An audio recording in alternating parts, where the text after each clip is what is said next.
Yeah, welcome back to another episode of the Format Podcast live.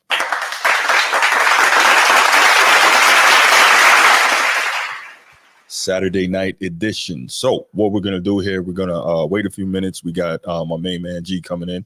As you can see, we got my main man Transformer here too.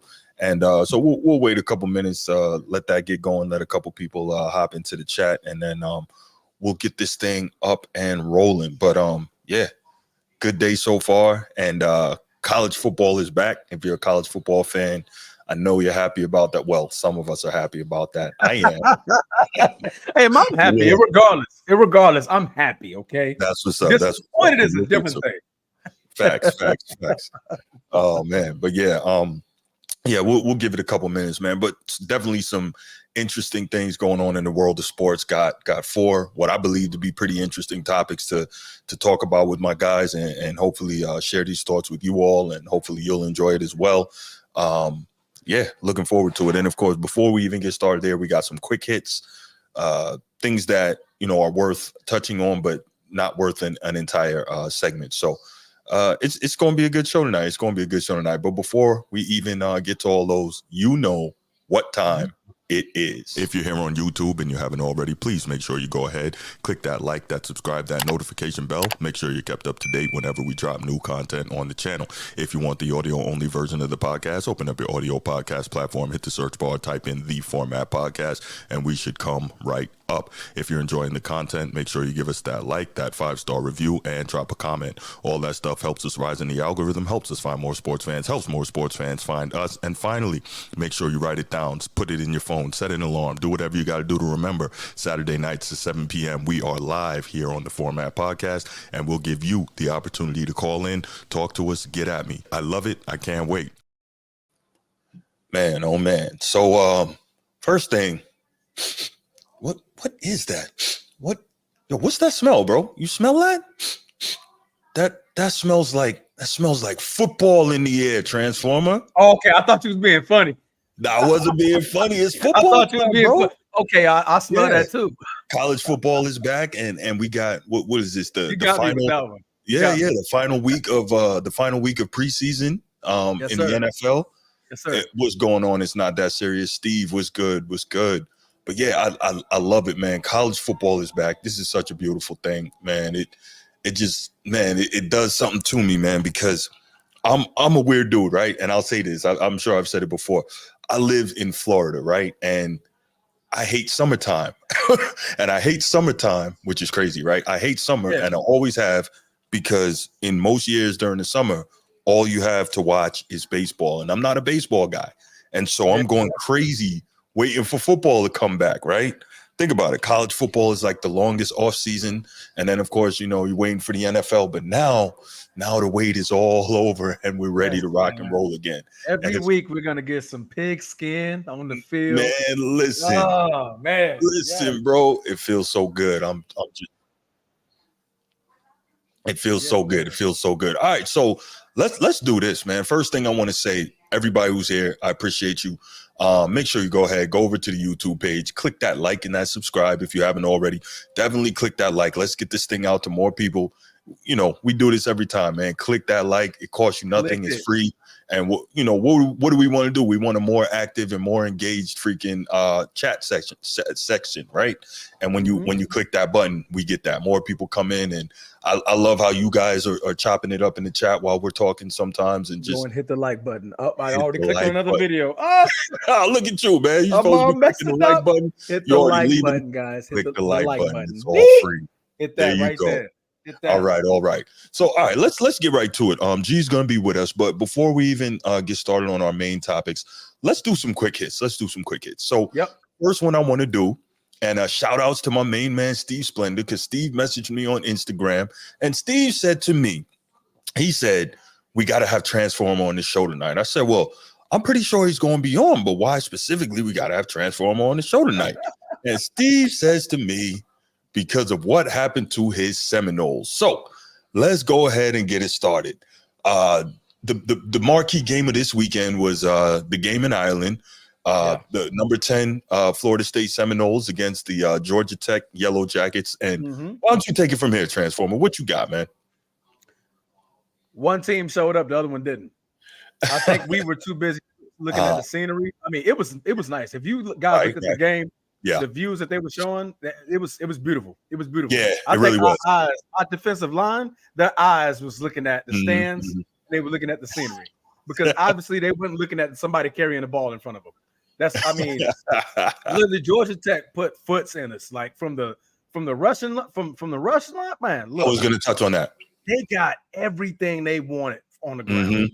190 yards on 36 carries. Yeah, their quarterback alone had more rushing yards than our running back, which is crazy, right? That's not good. That doesn't spell winning football. Like I said, I mean, they made big plays when they needed to make big plays, but it was the rush, man. Honestly, we couldn't stop the rush at all. It was one drive they had. It was 7.5 minutes. It took off the clock and scored. Yes, I saw that. What are we doing? I mean, and you know what? I'll tell you, I was disappointed with it. Well, number one, if you're Florida State, you can't let this ruin your season because we got a 12-game playoff now. So absolutely. One loss is not going to end your season, but you gotta continue. You gotta pick up your level of play and continue to play well the rest of the way. Now, I wanted Florida State to win. Why? Because I want them undefeated when they go up to Notre Dame in November. That's right. So when we beat the brakes off them, well, we know what that is, and that win is bigger for the Irish, right? We're gonna take care of business. We're gonna take it. We're gonna get it. We're gonna figure it out, bro. We're gonna figure it out. I'm sure you will. I hope you do.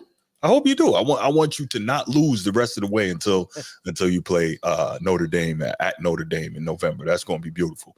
But yeah, I was really surprised to see that Georgia Tech was able to run the football as effectively as they were, almost 200 rushing yards. DJU, man. About it, like last year, they were even. I think they were first in the ACC in rushing yards. I believe so. That Georgia Tech was. I was like, okay, I'm not shocked that they running the ball all over us, but at the ease, y'all doing it, man. Oh, dog. Like it was bad. But go ahead about defense. You need to go back to sleep or go back to where you came from. Yeah, no. So you know what? We're not going to delve too much into this. This is just a quick hit. But Steve says Notre Dame plays Georgia Tech too. So if they're both ranked opponents, that'd be 2 ranked wins. So I like the sound of that. That's good. But you know what? I think my life, your entertainment. What's up? I think you're right about we can touch on that a little bit. DJU being problematic. I don't like he was recruited so highly coming out of high school, but I think he just he just proved that he never was the guy. Now I guess he was probably one of the best options available in that transfer portal in terms of trying to replace Jordan Travis after the year he had last year. But if you're expecting DJU to be the answer, bro, he's not. It's not. Because, I mean, in the first half, he showed me nothing that showed me he could take over a game. Right. It was more dink and dunk. He wasn't throwing outside of the numbers. He was barely throwing it past 10 yards. That last drive I did like. It was some crucial third downs. He made some beautiful throws. That one, I believe Douglas caught it with the toe inbounds. I was like, ugh, that was nasty, man. That was nasty. And then the fourth down, the conversion on fourth down to set us up for the last touchdown that we made. That was a beautiful ball. But other than that, it's like the indecisiveness, not being sure. I mean, granted, first year in this offense, he's trying to learn as he goes. We lost a lot of players last year in the draft. Benson, a lot. What was a couple of receivers. 8 on defense, 7 on offense, if I'm not mistaken. Yeah, I think 17 between in the total. draft and graduation. Yeah, a lot. And then we had a lot of transfer guys coming in from Bama, Georgia, Miami, you name it. We had a bunch of transfer guys coming in. So I get it. But at the same time, I didn't see anything except that last drive. He didn't show me anything. And I needed him to do something. But I got you. Well, let's bring in G, and we'll continue with the quick hits, and then we'll go ahead and get to the main topics. G, what's good, my man? Hey, what's going on, bro? Maintain it. Transformer.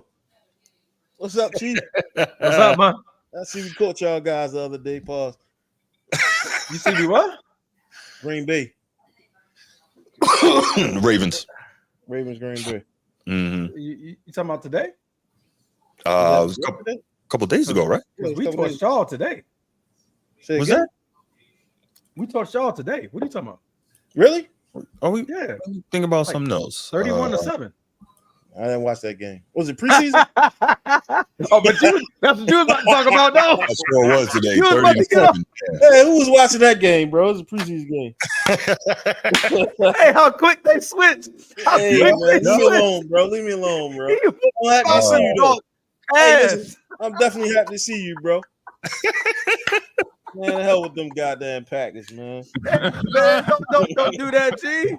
Don't do Listen, that, man. G. We been practicing y'all house all week long, and then we get to the goddamn game and get cooked. Yeah, get cooked. It's all good. All right, let's hit the second quick hit topic. So we saw Nick Saban on the sidelines during the week. I guess for Florida State and whatnot. So here's a question for you. Crazy question. Yeah. This is mainly aimed at you, Transforming, and I'll get your thoughts, G. Let's say Mike Norvell has a terrible year this year, right? Okay. And just, let's say 5 or 6 games, they really succumb to all the talent lost, etc. And Nick Saban expresses interest in that position. Do you eat the other 7 years on Mike Norvell's contract and hire the GOAT? Ooh, boy, you got me in a rock and a hard place, man. Pause. I'm just saying, right. I don't know. I mean, who turns down the GOAT first of all? I was about to say you kind of got to do it, right? Turns down the GOAT first. I mean, at that point, it's like, Mike, bro, we love you, but come on, man. I mean, you did all you could. You saw what he did. You saw what he did at Bama. Yeah, you know what I mean. But the thing about it, man, I don't see how he can't repeat it though. I mean, as great as Nick Saban was, the rules were in his favor before the NIL deals and all that. That's what I was about to say. And that's why Nick left. Don't let Nick fool you. Nick left because he doesn't want to deal with that. The competition can get serious now. Texas got money. Like the teams who got money, they can go spend their bread.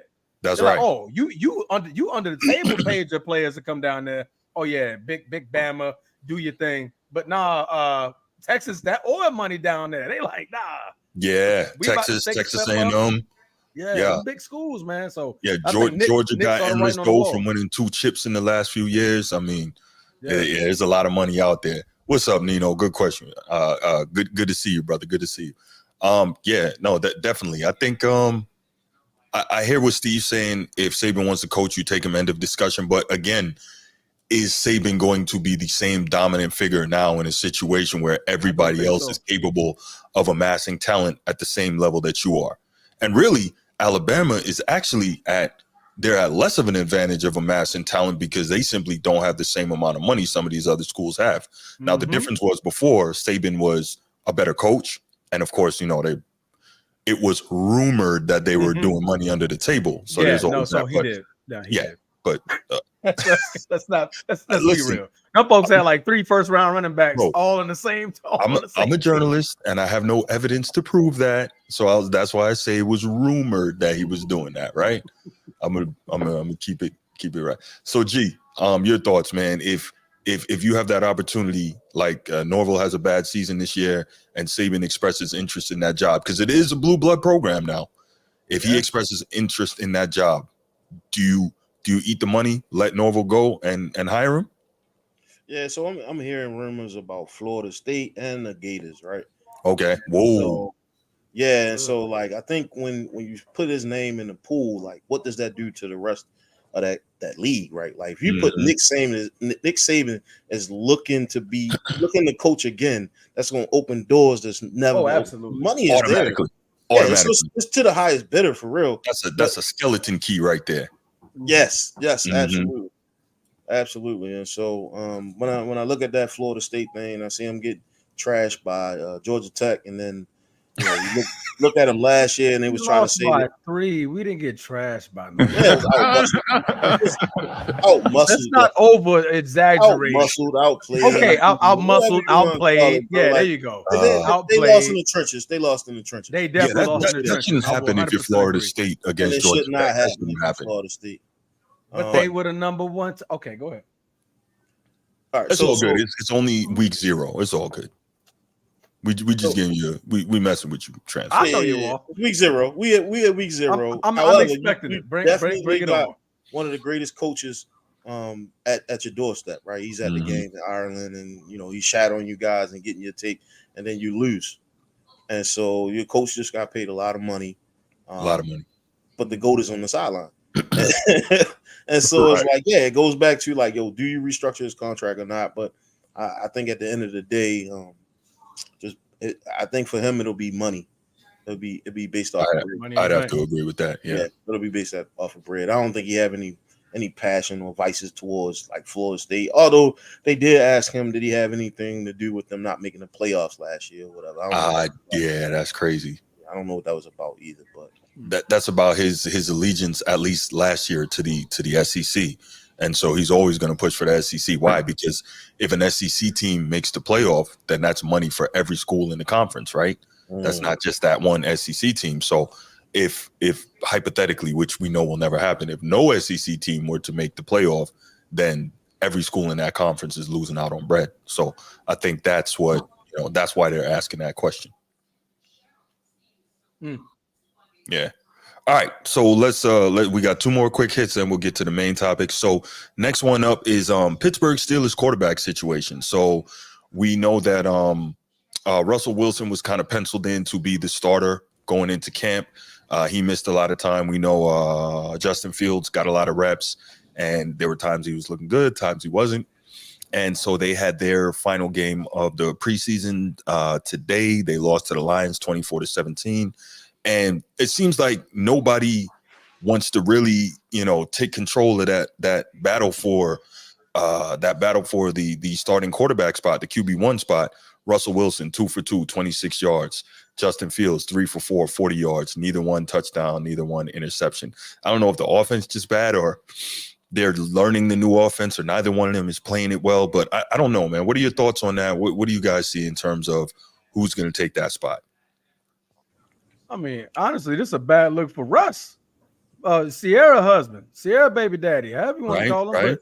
But I mean, you supposed to come in there and be the guy, like hands down. You supposed to come in there to be the guy. All right. They signed you for a cheap deal because not Seattle. Denver's still paying you all that bread. I believe about $40 million a year.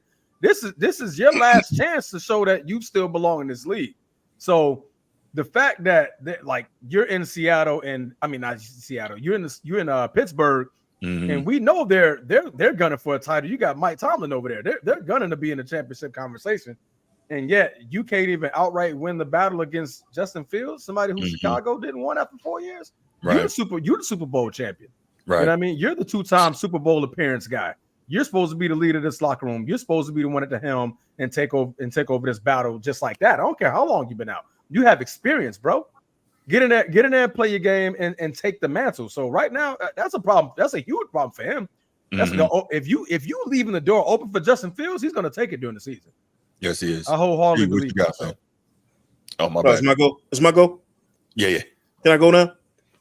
All right, so here we go. You about to say something wild. I'm not gonna say nothing wild, but y'all already know, man. Like it's levels to this shit. And when I say it's levels to this shit, like there's no way possible that as a Chicago Bears fan, right? Like he played for Chicago. They let him go. Right. They let him walk for a hope and a prayer. Not even saying this kid like how he's gonna play on that level. I think this was all just. It was just for media, and it's the preseason we talking, man. We can't put out stock in the preseason, but we know in the fourth quarter, and even at Denver, we saw him make all the throws. Like Russell Wilson can make all the throws, and so if you're a Steelers fan out there, you're still gonna lose to the Ravens. However, there's still hope at the end of the light, right? Like Russell can still ball out. I would not put Justin Fields. I wouldn't bet on Justin Fields for nothing because he just hasn't been in those fourth quarter critical situations where he had to produce. Like. It was always like he doesn't have enough, right? And you've seen like the Chicago Bears kind of double down like this year, and they bust up on every position productivity position. They doubled down on, and they brought a lot of people in to make sure he was successful because they didn't think he had it. I don't think they saw the stuff. It's like a Tim Tebow out there. Wow. And so yeah, and so you bring in Russ. Why do you bring in Russ? Why do you bring in Fields? You bring in Russ because you already know he's going to be a starting quarterback, hands down, bar none. And I wouldn't let a playoff game, I wouldn't let a preseason game like sway me one way or another because once that season starts, it's a different ball game. The AFC North different, and Justin Field would get destroyed just like a CJ Stroud, right? You need a veteran quarterback in that league. There's no way that you make it to the playoffs with that schedule. With a Justin Fields. That's just my 2 cents. That's where I'm gonna leave it. So the schedule is brutal. I agree with you 100% on that. I'm thinking about the coaching though, and the scheme that Arthur Smith wants to run, and I think it's more friendly to Justin Fields, all the boots and waggles and all that. Russ doesn't have the athleticism now that he once had. He is a champion, yes, but I've always been iffy about him as a champion. He was a very good player. He already hurt, G. The fact is this. That's true too. Yeah, he's already dinged up. And on top of that, let's be real. Where was the success after the Legion of Boom broke up and Marshawn Lynch was gone? I'm not going to say that he was a bus rider, but he also wasn't a bus driver, right? He kind of guided that thing along, but when those things were no longer in place for him, the late season winning dried up. And so anyway, I'm saying this. First of all, the Steelers really they needed to figure out a way to get Brandon Aiyuk. I think that would have helped a whole lot, but I think Justin Fields can be pretty decent in this system, and if he doesn't start as the starter, he's going to take that job from Russell Wilson at some point. Russell Wilson is washed. He is not the same player that he was, and I get what you're saying about needing the experience in the bloodbath that is the AFC North, but at the same time, Justin Fields is his youth and his athleticism can keep him alive in that division. So Steve, let me just say, let me address Steve. Yeah. Steve, he's not an offensive coordinator, so he doesn't get to make those plays, right? He doesn't get to make those calls, right? But I will say this, right? Stop. Even with Denver, no, he doesn't. He can audible at the line. Yeah, I was about to say he should have audibled out. Yeah, that was the highest percentage play you can call, bro. Like, no, it wasn't. He should have audibled in the Super Bowl. You're 1 yard out. You got beast mode behind you. Pause. You got to audible out of that. So beast mode drunk, bro. He drunk. He already five cases of Hennessy on the previous play. That's when you need him in the trenches. Man, come on, bro. Like, nah. That's ridiculous, man. That mean he running in there with no care with nobody. Bro. I'm running in, bro. Exactly. You called that a high percentage play? Yeah, if you look at it, they said with 3 downs to go, with 3 downs left, and you got one of the greatest running backs in the game. Did he not get a try first and he didn't get in? No. No, on the prior play, he had run them down to the 1 yard line. Okay. I think he had like a 10-yard pickup. So he gassed. Oh my God, gee. Listen, I can't change the pass. Time out. I cannot change the pass. You should have audibled. That's what we said. You should have audible and gave the ball to somebody who's already tired. Got you. Understand what you're saying. All right. Hell, audible and sneak it in there. Facts. Something. I'm not throwing the ball. It is not. That is not on Russell Wilson, man. That is not on Russell Wilson. No, okay. It's not, bro. He wanted to make the call. He wanted to be the hero. Russ could have went and said, "Hey, yo, fuck what Pete said." Yo, you can't put that on Russell. But we can't. It's a 50-50 play, bro. If Russell Wilson makes that audible and they score, he's the hero regardless. Nobody would have harassed him about changing that call. It's a 50-50 play, yo. And I know beast mode is beast mode, but he was running low too, bro. Like he wasn't doing everything. Anyway, I digress. I'm getting back to the Pittsburgh Steelers, yo. Yeah, get back to that. Get back to the Pittsburgh Steelers, yo. There's no way you guys. I know you guys are looking at right when you pick Fields, but Fields he's not battle tested, bro. He played one season. Who was that? Justin Fields. He played this season? This is like fifth year now. This is fifth year. Yeah, it's fifth year, and they let him walk. So Chicago just that bad, bro. There's a all right. You know what? We can. You know what? All right. I'm gonna leave that there because we're actually on quick hits, so we're not gonna go too deep into that one. All right, but the last. Hold on. Before you switch.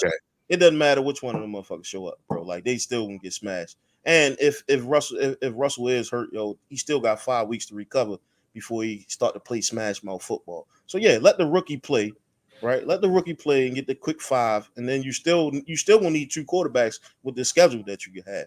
Who was the rookie? Way, huh? I'm not the rookie. Rookie? Justin, the new guy. Oh, okay. I thought you were talking about actual rookie. The new guy. Oh, they're both new guys, right? Yeah, they both new. Yeah, but that's their first season. It's one less than the other though. They both new in Pittsburgh. Yeah. If you banking on or you betting on Justin Fields, if you banking on or betting that Justin Fields is going to be the start quarterback at the end of the season, you're wrong, bro. Like, yeah, I think he has an opportunity. He's going because I don't think so, bro. As soon as it gets ugly, they're gonna be like, you know what? Bro, Let's Russell try it Wilson out. is Let's finished. see what we got. It's Russell gonna Wilson get ugly, done, bro. Ain't no way, bro. It's gonna get Mr. ugly. Unlimited. He's done. He's done. Justin doesn't make all the passes, bro. All right, that's cool. All right, we can disagree. We can agree to disagree, but we can agree to disagree. But at the end of the day, I'm sure if there was any Steelers fans out there, they would definitely bank on Russell versus. They're banking on Jesus. I don't know why they would. Banking on. All right, let's move on to the final quick hits topic. Then we'll get it rolling. Final quick hits topic. I wanted to bring this up. Caitlin Clark and the Indiana Fever play the Minnesota Lynx tonight. But the reason I'm more intrigued by that is because Maya Moore is getting her jersey retired. And she is one of the greatest players in WNBA history. She was an absolute problem. She was a bucket. She could rebound. She could pass. Multiple-time MVP, multiple-time champion. Maya Moore was that deal. Nick, what's good? What's good? I don't think so, Nick. I don't think so, bro. He's going to lose that job to Justin Fields, man. You'll see. Steve said he is simp. Yeah, I seen that. I saw that. That's terrible. But yeah, Maya Moore is getting a family man. Put some respect on his name. No, there's a difference between a family man and a simp, though, right? No, he's not no simp, man. He's a family man. You saying because he turned the... Never mind. I didn't. Thank you. I didn't say anything. I didn't say anything. You turned from what to a what? Okay, but yeah, so Maya Moore, she's getting her jersey retired tonight, one of the all-time greats WNBA history. And what I think I was telling Transformer this before you got on, G, is I think Maya Moore is like the predecessor to Juju Watkins. Yes, thank you. You took it out my mouth. Like Maya Moore 2.0 in the way she plays. Thoughts on that? Maya Moore 2.0. Yeah, I think she's like she's the Juju Watkins, like the next level. Watkins, man. Yeah, we ain't she's like the next on that level yet, bro. Huh? We ain't seen her on that level yet, so we don't know. She in the lab though. I just mean her game. She's definitely in the lab, man, and she's working out with everybody Bronny worked out with. So I mean, at the end of the day, she's probably gonna be a lot better in the league. I know I'm shady. Though. I was about to say, do we want to use Bronny as the example? Oh man, I'm sorry. If that's the example, I'm not going to apologize. Hey, I'll take Juju over Bronny any day.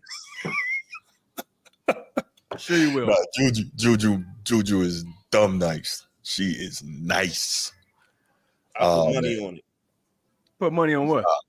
He said he'd take Juju over Bronny any day. And get torched in the NBA. Get torched. That is still a young lady, bro. That is still a young lady. Man, listen. She got a bag, though. She got a bag, bro. She got a bag. I don't think she's 6 foot, is she? It don't matter. They probably the same size, bro. They probably the same height. Yeah, they probably the same height. She'll give him problems. My gosh. I think she'll give him problems, man. Like, real talk. A bucket is a bucket, bro. And she's a bucket. 6'2". Juju 6'2", bro. Yeah. And so don't sweat now, motherfucker. Don't sweat now. Don't sweat now. What am I sweat for? We could probably start for the Lakers before Bronny will start. He said your team that bad. Juju will start for him. Wow. She go 54, not 55. That's funny. There you go. Am I losing There you go. Yeah. That's a good one. But no, she definitely got the total package, man. I don't know about her ISO game, man, but her ISO game's crazy. Nah. Yeah, I don't know too much about her ISO game. Honestly, I haven't been watching her like that. But she seemed to be like one of those up and coming players. I watched her last year. Yeah, me too. I look forward to seeing her this year and see what she's gonna do, man. Like the thing is like they play all 4 years. Like I don't think she's going to the league early. That NIL money is going to be crazy next year. Yeah, it sure is. Yeah, it's going to be crazy, and so I definitely think she's gonna hold her own. Oh yeah. Ronita James, wow.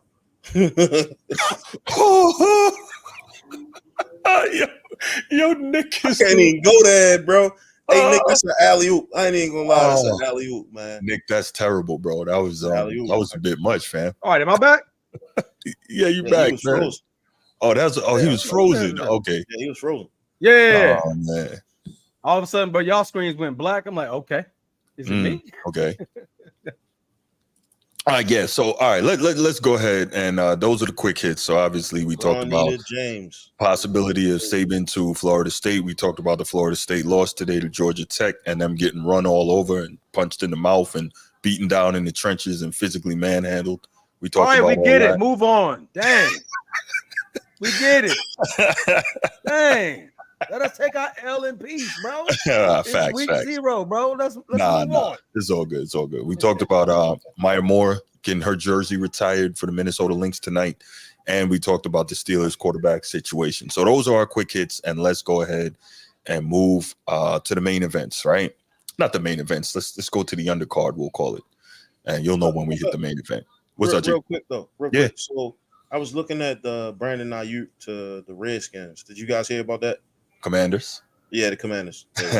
Well, there's been rumors about it for a while because he played with what's my man name, Jaden Daniels at Arizona State. So that's kind of they're still tight. That's been a thing, but I thought that was kind of over with. Is that kind of reemerging now?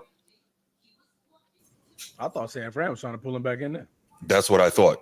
Is it reemerging, the possibility of him ending up in Washington? Yeah, that's what I saw this week. They was talking about paying him and him eventually being traded. And I think that was on Bleacher Report. Okay. Well, I guess we're gonna find out. See, my thing is this, right? Real quick, I guess we got another quick hit. I think that Brandon Aiyuk wants to stay in San Francisco because I think he believes he's got a chance to win a Super Bowl there, but he also wants all the money. And he doesn't realize like you can't have it all. Like that almost never happens. So he got to pick one. Like he would have it all if Debo wasn't there. If Debo wasn't getting paid, he would have it all. Yeah, but Debo's there. And you still got Kittles, and you still got to pay Brock Purdy next year, and you still have to pay Trent Williams this year. So he can't have it all, right? He got to understand that. Now, listen, I'm not upset that he wants what he feels is his value, but he may have to go somewhere else to get it. But clearly he doesn't want to do that. So the fact is this, if you want to stay in San Francisco, you're going to have to figure out a way to take a haircut. It is what it is. Oh, okay. My life, your entertainment. Great point. I didn't think about that. Yup, that's exactly why. Good call. It's reemerged because of the Jahan Dotson to Philly trade. Yeah, that makes a lot of sense. And see, Philly's not playing, are they? They are really they're loading up because they get bounced by the Bucks again. I know that up for grabs in the NFC, it's going to be Philly, Green Bay, and freaking Detroit. Like those are the and of course San Francisco out west. But yeah, those are the top 4. But yeah, so but they're loading up though. Yeah, I like to see that, man. Bro, I'm so happy football is back. I can't even properly explain how happy I am that football is back. This is amazing. All right, but let's go ahead and do it. Let's get to that first topic. All right. So Tom Brady was recently on the Stephen A. Smith show, and he had some interesting comments that he made regarding the state of young quarterbacks and I guess modern quarterback play in the NFL. So what I want to do is I want to go ahead and get to these comments that he made while he was on that show, and then we'll come back and really kind of dive into it and get you guys' thoughts, and I'll get my thoughts, and we'll see where that goes. And of course, if we hear from Tom Brady, then who else wants we hear from? His arch rival, his nemesis, his now friend, the great Peyton Manning. So we got commentary on the matter from 2 of the best quarterbacks in the history of the game, and then we'll go from there. I got a quote that I want to read that you gave because I want everybody to hear this. This is what you had to say about today's NFL, right on that show. I think there's a lot of mediocrity in today's NFL. I don't see the excellence that I saw in the past. I don't think the coaching is as good as it was. I don't think the development of young players is as good as it was. The rules have allowed a lot of bad habits to get into the actual performance of the game. I just think the product, in my opinion, is less than what it's been. Elaborate to the audience why you, not just what you said, but why you felt the need to articulate that point of view, because it was clearly during the NFL season you were watching what you were watching and you were not happy. Talk about it. I love football, that's why. And I love the sport, and if we had the iPhone 15 this year, I don't want to watch the iPhone 9 be re-released. And when I watch it, sometimes I think, wait a minute, we're regressing in the game a little bit because for a number of different reasons, and I could cite them all the way back for the last 15 years, but it could go from ultimately the development of the players is what's the most important in the NFL. If you want football to be good, you're going to want to develop these players to be better every single year. And the reality is we don't have the processes in place for those players to be better year after year. They may maintain, they may be slightly better, but not at the improvement levels that we were able to make when I was a younger player through our ability to practice more. We had less distractions. There was much more opportunity in the offseason to train. There was more opportunity in training camp to train. There was more opportunity than the regular season to train. We had and not only through pro level, but also in college sports, because whatever gets adopted at the pro level ultimately gets adopted at the college level, and from the college level, it gets adopted to the high school level. And now I look at what could be a little bit dangerous is now there are players transferring from schools when they're not playing, and they're going to different programs, and they're going to different techniques they're learning. They're never advancing in an own individual system. There used to be college programs. Now there are college teams. You're no longer learning a program, you're learning a playbook.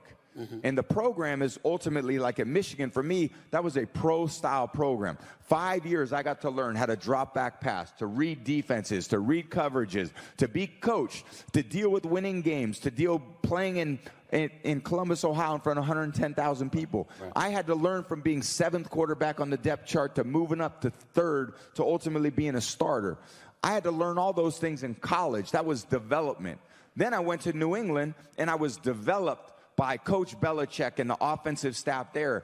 I didn't start my first year. I think it's just a tragedy that we're forcing these rookies to play early. But the reality is the only reason why they are is because we dumbed the game down, which has allowed them to play. All right, G, let's start with you, man. What's your thoughts on what Brady had to say here? Man, that was a GOAT point of view. That's how you see the game. I look at the game as an increase from 3 preseason games to 17. But he hit it on the nose when he talked about, them not really learning the system. They just learning the playbook. And it has a lot to do with the development that the league is putting in place for them. I don't think I wouldn't go as far and say that the talent isn't there. I think the talent is there, but the development of the talent is where they're lacking. And so I thought we had some pretty good ones, but it doesn't matter. Like we just seen you're gonna get paid, right? Like we seen Trevor Lawrence get paid, and everybody books. They like, wow, how did Trevor Lawrence get all that money? It doesn't matter if you the face of the franchise, you don't get that check whether you win 10 games or you lose 10 games. And so that's just the nature of the beast right now. But those great ones, they always going to surface. They always going to float to the top. And I think this is a Mahomes league right now. Like we seen him play like crap last year and still make it and win the Super Bowl. But as a team effort, I mean, we can look at the quarterback and say, oh yeah, everything's on him. But you need those other pieces to be successful as well. So it's my 2 cents. Transformer. Like G said, man, you heard the GOAT speak. And I've been saying this for years. We're forgetting the fact that every first round pick or the number 1 pick doesn't have to start right away. Because more than likely, the number 1 pick is on a very, very bad team. So you're telling me your investment, you're just going to rush your investment in there with no offensive line, no help on the offensive side of the ball, no good defense, and expect him to learn something. No, man, let the man sit for a year. Let him watch the game, because the first thing people tell you when they step from that college football field to the NFL, the game is faster. Speed of the game. Man, the speed of the game has just gotten so much quicker. So let them folks sit back and watch a backup come in. I mean, a veteran player come in who's been in the league. Doesn't have to be a superstar or former star or former Pro Bowl player. Just somebody to watch. All right, take cues from and let them learn the playbook. Let them learn and develop, like Tom Brady's saying. Tom Brady was developed. Patrick Mahomes was developed. He didn't start right away. Lamar Jackson was developed. He didn't start right away. So if you look at the blueprint of the guys who are like the faces of the league right now and the future faces of the league, they had time to develop. They had that time to sit back. So I totally agree with what Tom Brady said to that point. Development is just not what it was, not what it used to be. And then from a college perspective, I'll keep it at Michigan, like you said. At Michigan, he was taught back to be a drop back passer, multi-level. It was multiple facets of learning how to be a quarterback. We just saw JJ McCarthy throw the ball five plays a game, go win a college championship. Now he's the number one pick. I mean, he's in the first round of the NFL draft. So, I get where the GOAT coming from, man. All right, gentlemen. I agree with some of what you're saying, and this is going to surprise you because I'm normally the guy on this panel who's always hearkening back to yesteryear and how things were done back then. And you guys are generally the ones who have to reel me in and say, well, times are different now and things aren't like they were back then, right? So in this case, we're actually, I think, kind of flipping roles, which is strange, right? Because what I'm going to say is, while I agree with a lot of what you guys said and a lot of what Brady says, is we got to look at this, right? I think he was a bit disingenuous when he says the only reason that these guys are able to play so quickly is because we're dumbing down the development and the learning process of these quarterbacks. Because one, the main reason these guys are able to play so quick is because there's so much money at stake, right? Rookies are getting paid, a handsome amount if they're like high picks, right? First round guys, etc. They're getting paid a handsome amount. Two, the patience is less because what? If you're drafting that high, that means the chances are you were probably a bad team the year before and that coach is on the hot seat, right? And so that coach is looking for any reason in any way possible to get into a position where his team is winning so he can save his job, both that coach and that GM, right? Because chances are you draft high, you get this young quarterback, you got him on a rookie deal and you're still bad, or you sit him, well, then you might be out of there and never get that opportunity to bring him in, right? There are very few organizations that are patient enough and will stick with a GM and stick with a coach and allow stuff to develop and mature properly. Obviously, we know Green Bay. We've seen them do it 3 straight times now, right? So we know that's one of them. We know that Pittsburgh is another one that's legendary in terms of patience. We know Baltimore. We saw you got a guy like Andy Reid that's going to say, hey, we got this guy, Patrick Mahomes. He's going to be great. We traded up to get him, but he still needs a little time to get acclimated to this NFL game, right? And also, Andy Reid was lucky enough to also have had a guy in Alex Smith, who I believe was a Pro Bowler the year prior and was a number 1 overall pick himself, but wasn't a bum, right? He wasn't a superstar, clearly, but he wasn't a bum. And so Andy Reid says Alex Smith can keep the ship steady while we get Patrick Mahomes ready. And when Patrick Mahomes is ready, it's off to the races, as we've seen, right? So there are very few organizations that have the stability to be able to do that. And again, the money is huge. Now, the other thing is when he talks about the development, it's easier to bring guys to play right away in the modern NFL, even with the speed of the game. Why? Because what they're doing is, or any good coach should be doing, is bringing in some of the concepts that said quarterback used in college that they're familiar with and that they're comfortable with to allow them to have some early level of comfort / success, right? That way it's not pulling them in and trying to have them play right away and learn a whole new pro style scheme. That generally isn't going to work unless you have a super elite quarterback like what's his name, Andrew Luck or a Peyton Manning or a Tom Brady. And Tom Brady didn't even start right away, as he talked about. Lamar Jackson.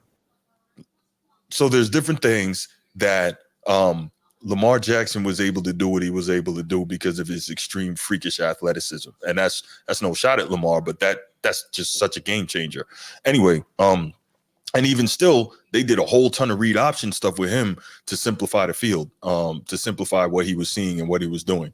But anyway, so I think that while Brady said a lot of quality things, I think he was being somewhat disingenuous in not kind of telling the whole story in terms of why guys are able to play earlier than they ever have been in the past. Your thoughts on what I said about it? Yeah, so I hear what you're saying, and you're right, but you're right in several reasons, in several ways, right? Like you talk about, oh yeah, we need them to play now, right? And so if we need them to play now, we need to simplify and make that person, make that change from coaching from college to the NFL as seamless as possible, right? That's what we want to do. But at the end of the day, like it wouldn't have mattered if you wasn't winning last year and you didn't put those pieces in place. There's no way you're gonna win. It's just how it is, right? Like teams with those really good coaches, right? That really good system. They're gonna go deep in the playoffs. It don't matter who you draft, right? Because that's just one position. And so if that camp doesn't have those positions and roles in place, it don't matter who your quarterback is, you're gonna lose. I mean, but chances are, if that's the case, chances are you're not going to be drafting high enough to get one of the elite quarterbacks out of the draft anyway. You might get lucky and catch one later. You might catch a Brock Purdy. You might catch a Russell Wilson in a situation where you can walk in and have success. But rarely does it happen that way. Go ahead, G. Yeah, how often do we see these elite quarterbacks win? Like we've seen you can win with a game manager. You can win Super Bowls with a game manager. Right? Well, like when was the last time we saw that though? We have, but when was the last time? Flacco? I mean, Flacco wasn't no game manager. Flacco was winning them games. Game manager. My bad. Flacco was winning them bro. I'm thinking Dilfer. Easy, bro. Damn. Oh, okay. Damn, Trent. Yeah, Trent. Yeah. Yeah, I'm thinking Dilfer. But I mean, realistically, we don't. The Rams, right? The Rams won. Stafford was not a game manager. Stafford is a slinger. Yeah, he's a gunslinger. He's a game manager, bro. Like he was a game manager in Detroit. Where's he at now? What do you mean? What? He's still starting for the Rams. And what are you talking about? He was a game manager in Detroit. I'm no Stafford guy, but Stafford, like, was he a winner? Was he a winner? That's what I'm asking. He was in Detroit. Detroit is not known for winning. Was he a winner in Detroit? Yes or no? No, that was a terrible team. Freaking game manager. No. He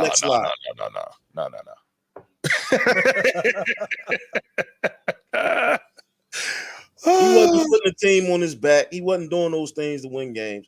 He was a loser before he got there. So, but that doesn't make him a team that had. As soon as he got to a team, he did not get MVP.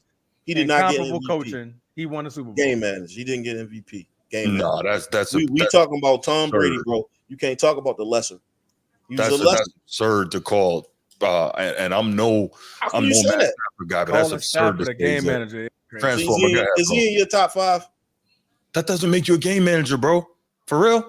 He in top 10? I'm talking about playing right now. Yeah. Right now. He's top 10 right now. Yeah. I can do that.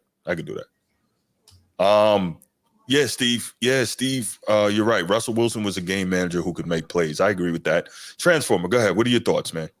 On what I had to say. Yeah. I mean, I get it. But when you got to the point where you're drafting these quarterbacks at number 1 or whatnot, and you need to throw them in right away because your job is on the line. Well, I think that's just bad on your hired and coaching. That's your general manager and your owner that should be having those conversations already.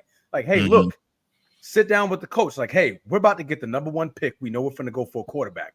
What are the expectations? Set the expectation and tell the public, because typically what I see a lot now is that they get the number 1 pick, but there's no expectation set. There's no expectation set. Like, hey, we're going to sit him down, let him mature, let him learn from the game first, and then we got a game plan set up. They literally just thrusting these quarterbacks in the first season with no acknowledgement to the public on what we're doing. Now the fan base and everybody's like, oh man, Richardson is going to come into Indiana and he's going to take us. He's going to take over the helm. Like, no, man, sit back, and we're going to sit back and let the man develop. It's probably going to be another bad year. 9 times out of 10, it's going to be another bad year. Set that expectation. Your job shouldn't be on the line. We know what the game plan is. We got the number 1 pick for a reason. We were bad. So now we're going to get a quarterback, and the quarterback is the most important person on the field, right? They get paid the highest amount of money, right? So let's game plan, acknowledge the public, and go from there. Your job shouldn't be in jeopardy if you do it like that. Yeah, but I don't think that anybody can get away with saying it's going to be another bad year, right? When you draft a quarterback high like that, that's supposed to be like a hopeful thing. You know what I'm saying? But when has it been a great thing? When has it worked out for Andrew Luck, Cam Newton? Andrew Luck and Cam Newton. Yeah, I mean those are 2 that come off the top of my head. But yeah. Okay, what about the second, third quarterback that's getting drafted that's going to these bad teams? It's not always just about the number 1. We got to look at. Yeah. No, I would have to go back and look. Yeah. Gee, what is this question? Was Brock Purdy a game manager? What is that? What is that? Your question. Was he a game manager? No. Okay. No. Brock Purdy's not a game manager. Thank you. Brock Purdy led the league in yards per attempt and air yards per attempt last year. It's not dink and dunk and just hand it off. Bad narrative. You think so? I know so. It's a bad narrative. I didn't make those numbers. Okay. You got to watch that man play. So you telling me the man was running for MVP? I don't think game manager. He was running for MVP. You're absolutely right. But then he got hurt. You say that when anybody can come in and just play his position the same way. But that's not true. Do you think Tua is a game manager? You're supposed to be able to throw the ball, bro. Like that's Tua's not a game you a playmaker? That's the question. Are you a playmaker? What's our definition of game manager? Hold on, real quick. So when I throw the ball to what's his name? I forget his name. Aiyuk. Debo. I'm sorry, Debo. I throw a 5-yard pass at Debo, and Debo take it 75 yards, right? Yards after carry. What are you saying? That's all on the wide receiver, bro. I already debunked that when I just finished telling you that he led the league in yards per attempt and air yards per attempt last year. There's this bad narrative that all he's doing is dropping it off, and guys are running 80 yards after the catch, and that's not the case. He's going downfield with it. Debo, you got CMC. Who else you got? You got Kittle. Having weapons doesn't make you a game manager. You have a plethora of fucking weapons, bro, and you telling me that like, oh yeah. Any quarterback can do the same thing he can do with those weapons. But we've seen the film of Brock Purdy making those type of throws that make you a good quarterback. That back corner throw, that scramble out of the pocket, go give me some yardage. And this is a question for you, Bruce. Do you think that Brock Purdy is better than Flacco? No. Okay, all right. Next slide. No. Next slide, bro. Next slide. When has Flacco ever been in running for MVP? He never has. But what G is pointing to here, and I've used this argument many times, Flacco's championship run is statistically the second greatest championship run ever by a quarterback. It was elite. Absolutely elite. It was elite. I totally get it. I totally get it. Bro. The only thing he had to do was step back and throw the ball. He didn't really have to put it in no particular place because all the players that he had would go get it. Think about it. All right, man. All right. You know what? We're going to agree to disagree. I do not, CMC, bro. You got 8 in the box. I do not believe that. You got 8 in the box. CMC back there, you got 8 in the box, bro. You got 8 in the box. You still got to make those throws against NFL DBs. You got to do that. And again, he's not dumping it off. He's pushing it downfield. So why do you think if he had the most air yards, he lost the MVP last year? Why do you think he got injured? He got injured towards the end of the season. With that performance, he still would have won the MVP. Listen, Lamar Jackson, Brock Purdy was going to be second team All Pro. He would have had that, not Dak, if he didn't get hurt. He got injured. Yes, he got injured. That's what you call it. Game managers don't get MVP runs, bro. That's right. They All don't. Right, so that's why he didn't get it. All right, so let's keep doing this, right? So. All right, so we heard what Tom Brady had to say about the topic. So a couple days after that, Stephen A was able to interview Peyton Manning, and Peyton Manning gave his thoughts on this. And of course, his thoughts were kind of opposed to what Tom Brady had to say. Go figure. He had an opposite perspective than Tom Brady. Let's hear what the great Peyton Manning had to say, then we'll come back and address that. Transition to something that Tom Brady said here Friday, when I was sitting down talking with him in front of this spectacular audience.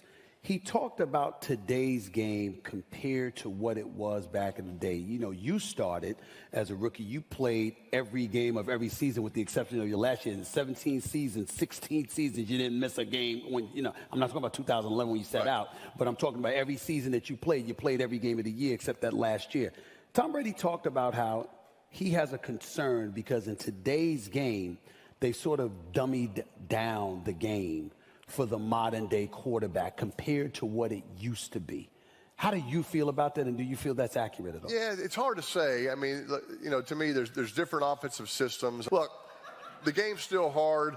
I think that NFL coaches, I think smartly, are doing the best job they can of adapting their offense to the quarterback that's playing. If that means putting in some plays that player ran in college, I'm for it. I can promise you, Andy Reid watched Texas Tech's film and said, these plays work pretty good for Patrick Mahomes in college. We're going to put some of these things in. And that's different. It used to be, oh, we're the NFL. We're not going to run any plays that colleges run. Right. That's beneath us. That's not true anymore. And guess what? It's smart what they're doing now. They're making the best quarterbacks that play well, they feel comfortable. If you put a guy in there that doesn't feel comfortable with the plays, and the problem is, Stephen, it's hard for those quarterbacks sometimes to tell the coach, hey, I don't really feel comfortable with that play. And it takes a while. I didn't learn that until my second year. That's why I threw 28 interceptions. Right. And so, look, I'm still I think it's a great game. Look, colleges now, with players transferring a lot, that does change probably what they're learning in college. You know, they're not spending 4 years under the same system as much if they're transferring. So that could affect what they know coming in. But I still think there's a lot of NFL quarterbacks that are playing at an incredibly high level. I think there's still some good football out there. All right, so okay, G, I guess I step out. So Transformer, your thought on what Peyton Manning had to say? I was listening to everything he said until he said, I didn't learn that until my second year. That pretty much just took away, in my opinion, everything he just said. I mean, I'm not gonna say everything, but to the point where he's like, okay, you know, he thinks it's a good idea that, you know, the coaches are bringing in these guys and pulling a couple of plays from the collegiate season. But the thing, then he got to comfort. He's like, these players aren't comfortable. And then he said, I didn't learn that until my second season. So what are you saying, Peyton? I think he's saying he didn't learn to be able to tell a coach he's not comfortable with a player or call until his second season. That's what I took. If he would have sat in that first season, he would have probably learned like, okay, cool. You can get comfortable from the sideline and learning. You can gain more confidence in talking to the coaches on the sideline in your first season. You don't have to play to gain that type of comfort, in my opinion. You know what I mean? So I think that he kind of just debunked most of what he said just by saying just that one statement. Okay. G, your thoughts? Man, I look at a couple things, right? Like from a point guard perspective, right? Like you don't get to whatever playbook that you have, that's the playbook that you got to learn.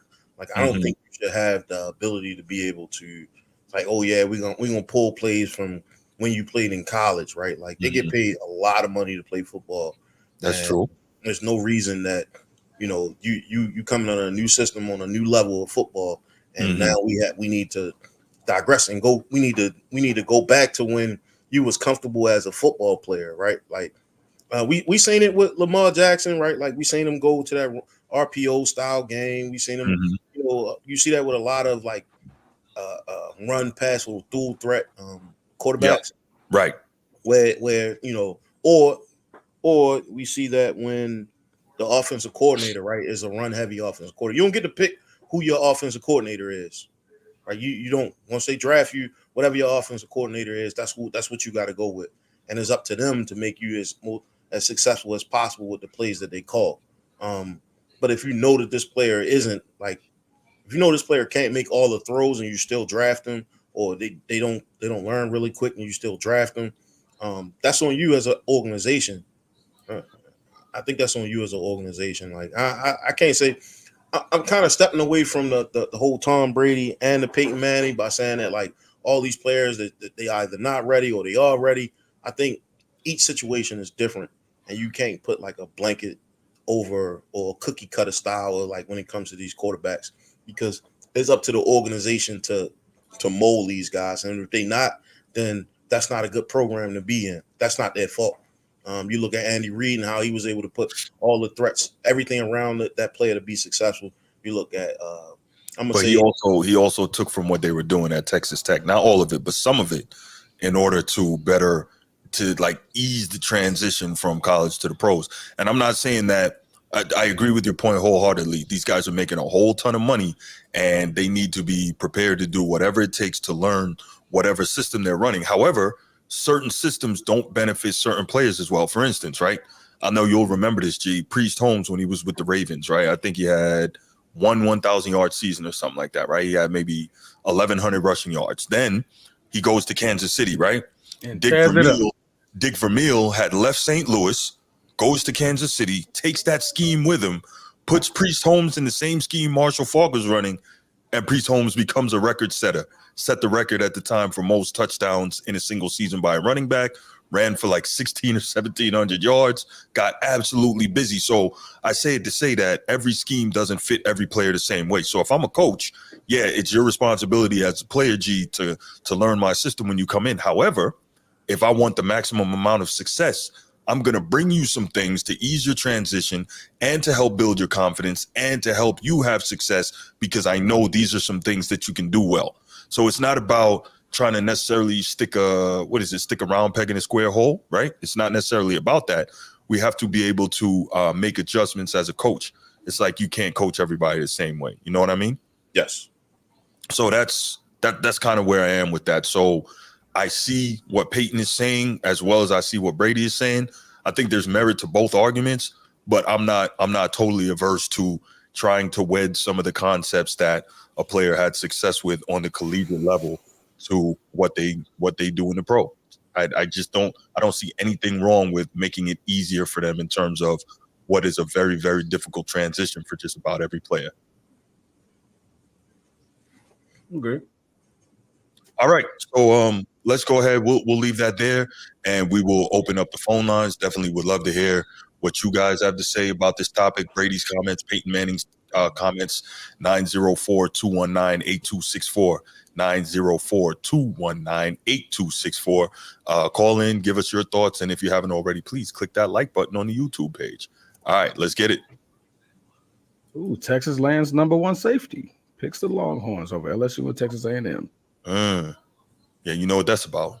Told you Texas got money, man. Nick can't come back and do Nick things. A&M got a lot of dough too.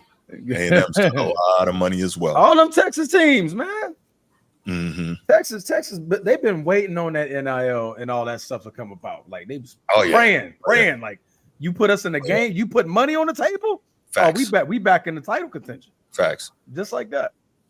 I'm surprised that Oklahoma State hasn't stepped up more. Maybe it'll happen in the next couple of years. The reason why is there's a lot of money there as well. So I'm definitely looking forward to see what they got. All right, we got a call. It's our guy Nino. Let's take it. Nino, what's good, brother? What's up? Can you hear me, man? Yes, sir. What you got? First of all, I want to say I feel bad you had me arguing with you about basketball this time, and you football. You're a football man. See, that's your thing. You're a football man. I'm a football and basketball man. But no, I agree with Bruce more so. Where everybody kind of saying the same things, both of them making good points. But I would say, like, I agree with you more so because I say, like, Reggie Bush. Mm-hmm. It's like innovation. Why would you make Reggie Bush run in between the tackles out formation when you could have got the most out of him running the Sean Payton offense, spread them out, and create mismatches? Absolutely, because that's where he's most dangerous. Absolutely. And so I just wonder.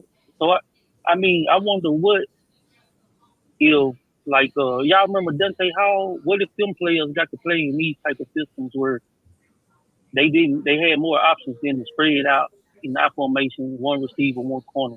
What if Dante Hall could have played in the spread and some of these movement like Cheetah play? So I think it's smart what today's coaches are doing. But he also got a point with the team practices, which I think that just goes back to NFL money. You know, they trying to preserve the players.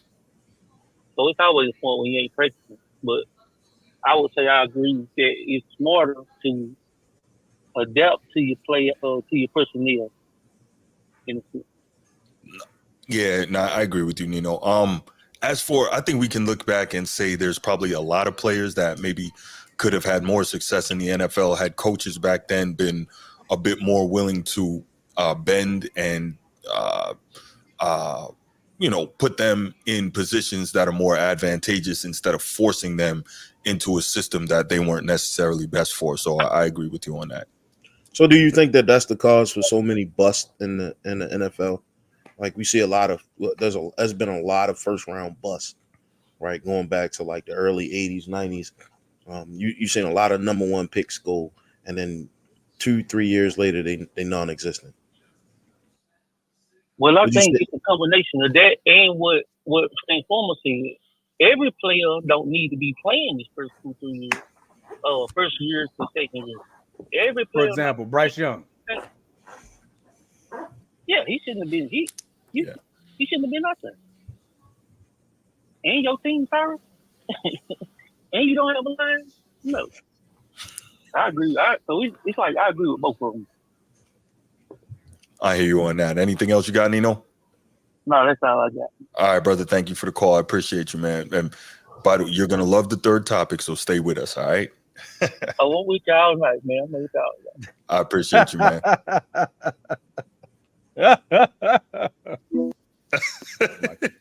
Man, wait till I get my mixer. Let's do it. Let's do it.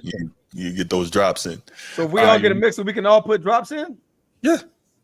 Boy, y'all done messed up. I thought it was only the host.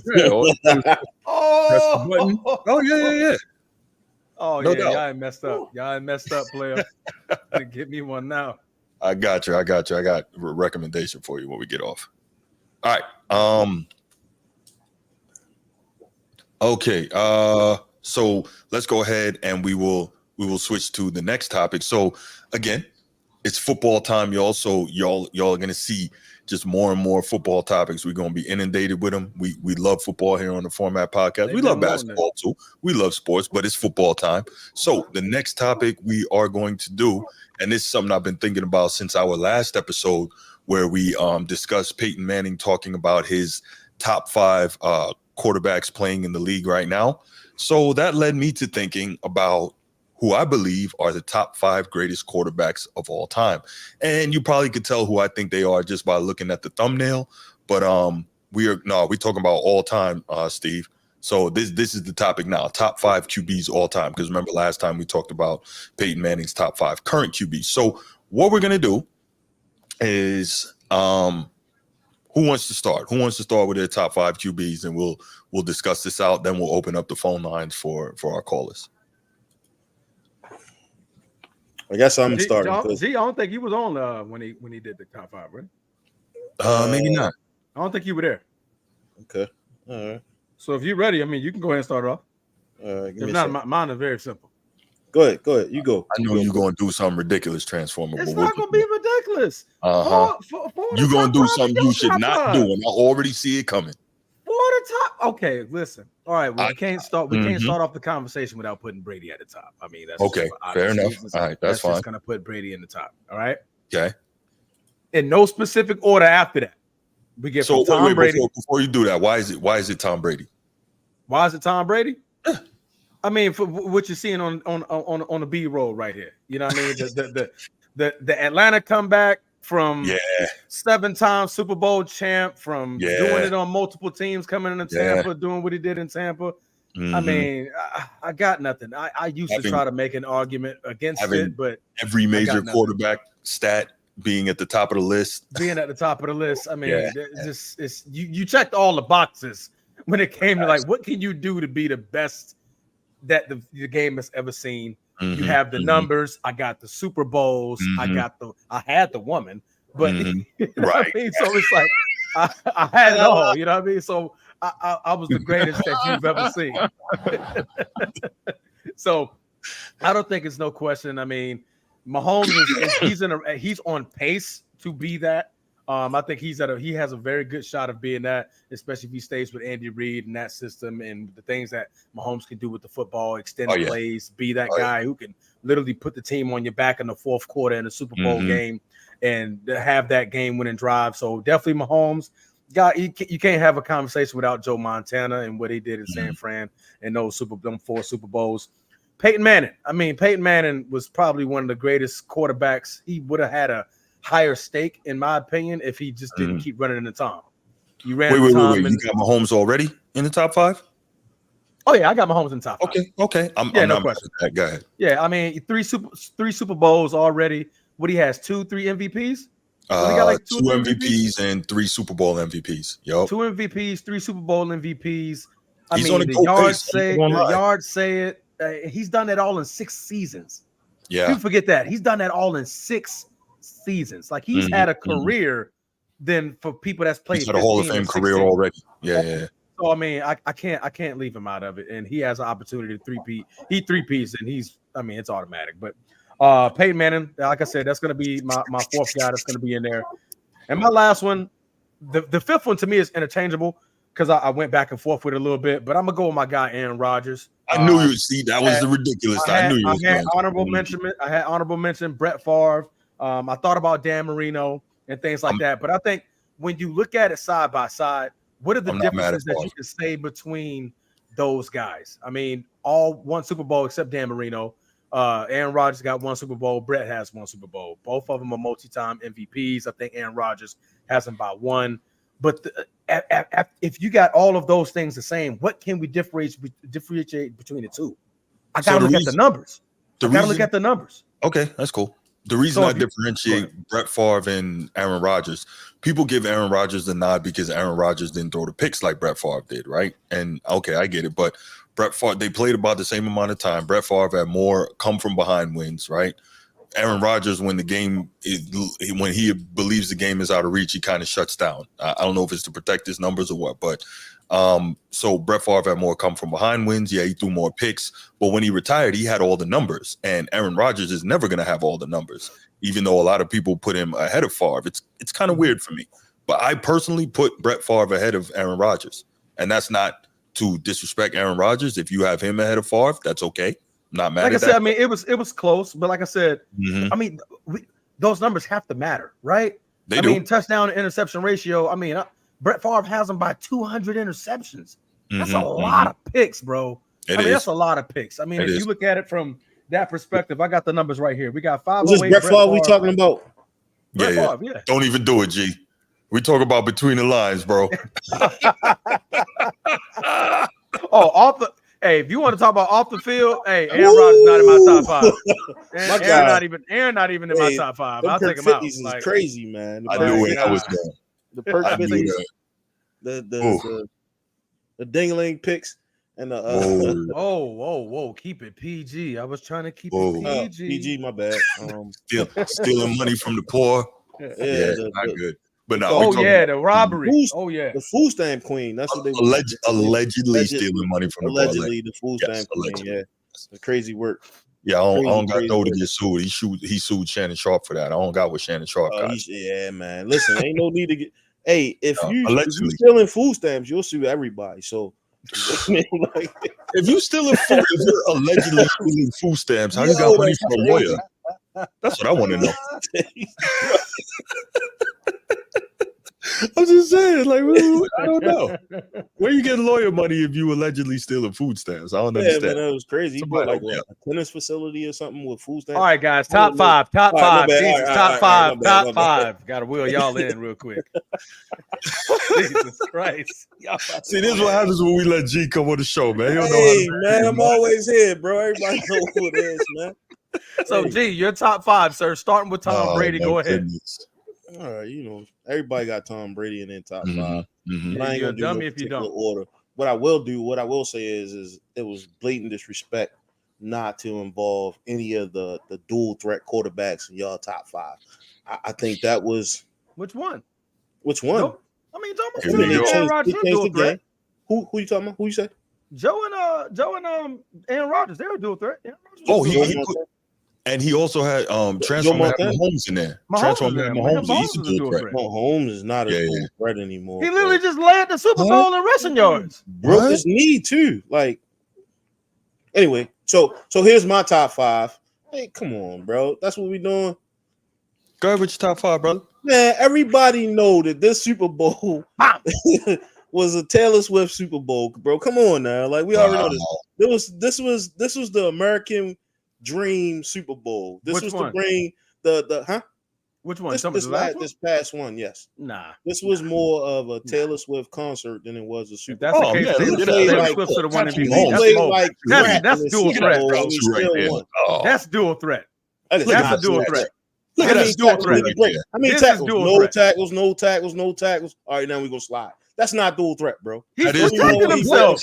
What? He's you just saying he can run. That's part of being a quarterback. Look at that. That's part of being a quarterback, bro. Look at that statue. Look at that statue. Breaking no ankles, ain't breaking no tackles, none of that, bro. Game winning touchdown.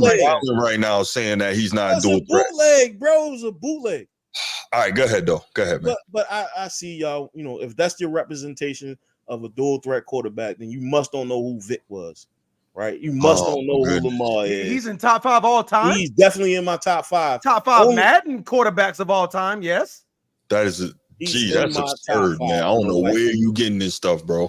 I mean, second to Brady, you just said this. Like, what is the differentiator between Dan Marino and a John Elway or Joe Montana, right? They all can throw the ball in the pocket. Yes or no? Hold on. Yes or no? They all can throw the pocket. They all can throw the ball in the pocket, right? I'm gonna let you do your thing, and then we're going. Outside of them throwing the ball in the pocket, you still got to give respect to those that change in the game. Like, no longer can you know what I'm saying, put 8 in the box because of these running quarterbacks that can throw as well. So you have to have that spy is always gonna have to be there. I'm not saying this is my top 5, bro. This is my top 5. When it's all said and done, your top 5 is absurd, bro. It ain't absurd, Vic bro. is clearly in there. Vic is it's just not mayonnaise. That's all. It's not absurd. It's not absurd. Go ahead, man. Go ahead. I'm waiting. So all right. So I got Brady, of course, the great one, and then I got Steve Young. I got Lamar. That's not terrible. That's not bad. I like that. Steve Young is not terrible. And I got Vic. You said Lamar's not. Lamar? Kendrick Lamar. Lamar Jackson and Michael Vick. That's no. He just said Lamar. Kendrick Lamar. No, Lamar Jackson.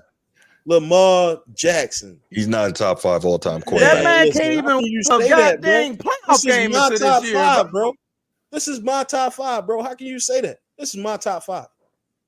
Your top 5 ridiculous. Your top 5, bro. They at least got to be able to do something in the playoffs. He got it out the mud, shorty. He getting it out the mud. Okay. Everybody said he was a running back, and he's you know what I mean. He couldn't throw the ball. He proved everybody wrong, bro. Like he been running without a line for the you got Colin. My bad. Hey, who was your 5th? Wait a minute. Michael Vick. I got Vic. Yeah, I got Vic, Lamar, I got Brady, and I got Steve Young. Steve Young. So you only got 4. Vic, Lamar, Brady, Steve Young. Who's your 5th? Did you say Steve Young? Yeah. That's 4. Mahomes. Okay. Mahomes. Got it. Patty. I put it in the chat earlier, bro. I don't know why y'all acting like I'm gonna change stance, bro. Like I don't remember seeing it. Real talk. You don't? Oh yeah. Because if I would have saw Vic, I would have laughed at you. Yeah, definitely would have laughed at you. Man, Vic played the game. He changed the game. And he did quarterbacks that changed the game. That's a different conversation. We're talking about the top 5 quarterbacks, all set and done. In the 5 best who have all time. What is y'all criteria? Top 5 though. Like, what is the criteria? Okay, you got the number. Okay, what's the criteria? Because Dan Marino, he ain't win no goddamn Super Bowl. Okay, so that's what I was about to say. So, much like with basketball, like I look at it and say, okay, if you're putting somebody up there, it has to be a combination of stats, awards, winning, and effect, right? So when you put all that together, that's why my top 5 is where it is. But go ahead. You didn't put you didn't tell me what the criteria was. I looked at it overall. I thought that was criteria, and how the league was able to monetize off these players. That's what I look at. Everybody watched Vic. I don't count that. Everybody watched Vic, bro. No, I don't count how the league. It was a Vic experience. I mean, you got to do that first, though. You got to put the criteria out there. I don't think it's going to change mine. It's not going to change my top 5. No, that's fine. But I don't believe that has anything to do with winning. Like, nah. Because we haven't seen neither one of them guys win. I mean, you can pick all the game managers you want. Like, it's about playmakers. I pick playmakers. Okay. If you look at the players I put was playmakers. They weren't necessarily stat buffs. It was just all playmakers. Okay. Nick funny sometimes. Sometimes he not. Yeah, sometimes he not for real. So all right, got the damn dog killer in his top 5. Got it. Go ahead. Wow. Hey, he went at Brett Favre, man. I can't go at Brett Favre. Touche. Who you trying to go at, the dog guy? That wasn't his fault, man. It wasn't his fault, bro. right. I'm not gonna lie. That's when I first found out that dog fighting is illegal. By the way, so Vic actually taught me a very good lesson in my young. I think it depends on your state too, whether or not it's illegal. I don't think it's illegal everywhere. Or frowned upon, whatever you want to call it. Some states, 13 is the age of consent.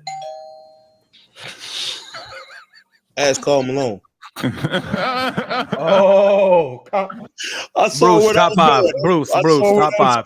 Bruce, we're moving on. We gotta bring G. Right. Yeah, G Wallen. All right, my top 5 is pretty simple. I got Peyton Manning, as you can see. Really, it's the thumbnail. It's Peyton Manning. Okay. It's Joe Montana, the GOAT Tom Brady, Dan Marino, and John Elway. Now, here's the thing. As great as Dan Marino was, I think that Pat Mahomes is going to move him out in very short order, and I'm not mad at anybody who has Pat Mahomes over Dan Marino because of the winning, right? I'm not mad at that at all. So you just think that he needs a little bit more as far as his career to go to pass Dan Marino? So if he was to just not win another Super Bowl, would you say he'll still pass Dan if he still had the numbers?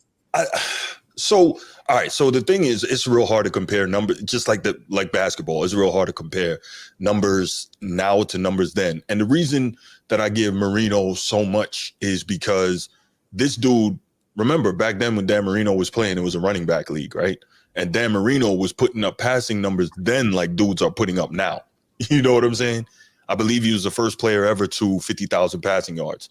Coincidentally, John Elway was second. So like these guys were putting up numbers back then that guys are putting up now. And they were putting it up in an era where quarterbacks were getting killed, receivers and tight ends were getting killed, running backs, anybody over the middle was getting killed. So it was a lot harder to be putting up those type of numbers back then, but those guys were doing it. Damn. Okay. But I don't think it's blasphemous. I don't think it's disrespectful if you want to say Mahomes is in the top 5 over Dan Marino. Like, I'm cool with that. Joe Montana, the winning, and the fact that he wasn't an elite athlete, the winning, much like Tom Brady, much like Peyton Manning. Now, here's the thing, right? You were talking about, what's his name? Quarterback for the Jets, Aaron Rodgers earlier, right? Mm-hmm. I say this all the time. Go back and watch John Elway. There is no throw that Aaron Rodgers makes that John Elway couldn't make. John Elway was just as athletic as a lot of he was like one of the best dual threat quarterbacks of his era. And realistically, if he played now, he'd be a problem, right? He was very similar to a Pat Mahomes. Difference is he didn't have that elite offensive minded quarterback early in his coach early in his career. I think he had Dan Reeves early in his career, right? That wasn't like having an Andy Reid, and he didn't have a running game, and he ran into some of the greatest teams of all time, elite defenses, et cetera, going to the Super Bowl back then. But the fact is, as soon as he got a little help, he wins back-to-back and rides off into the sunset. So, yeah, my top 5 is it's going to be Peyton Manning, Joe Montana, Tom Brady, Dan Marino, and John Elway. And again, if not already, Dan Marino is going to be out in very short order for Pat Mahomes. So I'm not. So we got 3 out of the 5. And you said mine was ridiculous because I have Aaron Rodgers. Yeah, that's what's ridiculous. Oh, but you got Dan Marino. What's the problem? Well, I just finished telling you why Dan Marino is up there, because he was doing things literally decades ahead of his time. That's how good that guy was. Okay, what does that have to do with Aaron Rodgers? My issue Aaron Rodgers does it better. I mean, what are we talking about? I don't know that I necessarily agree with that, but so the numbers prove it. What are the numbers and stats and accolades for if we're not going to use them, bro? No, I get it, but you know and I know that you can't compare numbers from 1985, passing numbers from 1985 to passing numbers in 2024. You know you can't do that. Okay, but then we got totally have to break it down by eras, then, G. That's fine. I'm cool with that. If we can't differentiate the game or the rankings from the numbers and the accolades, because I mean, the accolades you can. And that 4-time MVP. I'm looking at John Elway. I'm looking at Elway. He only got 1 MVP to Aaron Rodgers 4 alone. That's 4 times. Hey, Archie Manning was a beast too, bro. Don't forget that. He really was. He had pads back then. He really was. Archie Manning was a beast. No bull. All of Mannings except the one that's a lawyer is good, but Cooper, man, all the boys is good. Yeah, no doubt.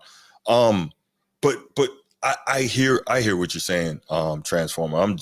It's just really hard to compare those numbers across eras. And if anything, like I said, when you're looking at Dan Marino and what he was able to do back then in the league as it was, as well as what's my man name? John Elway. Like, to me, that's even more impressive. But yeah, those are my 5, bro. Those are my 5.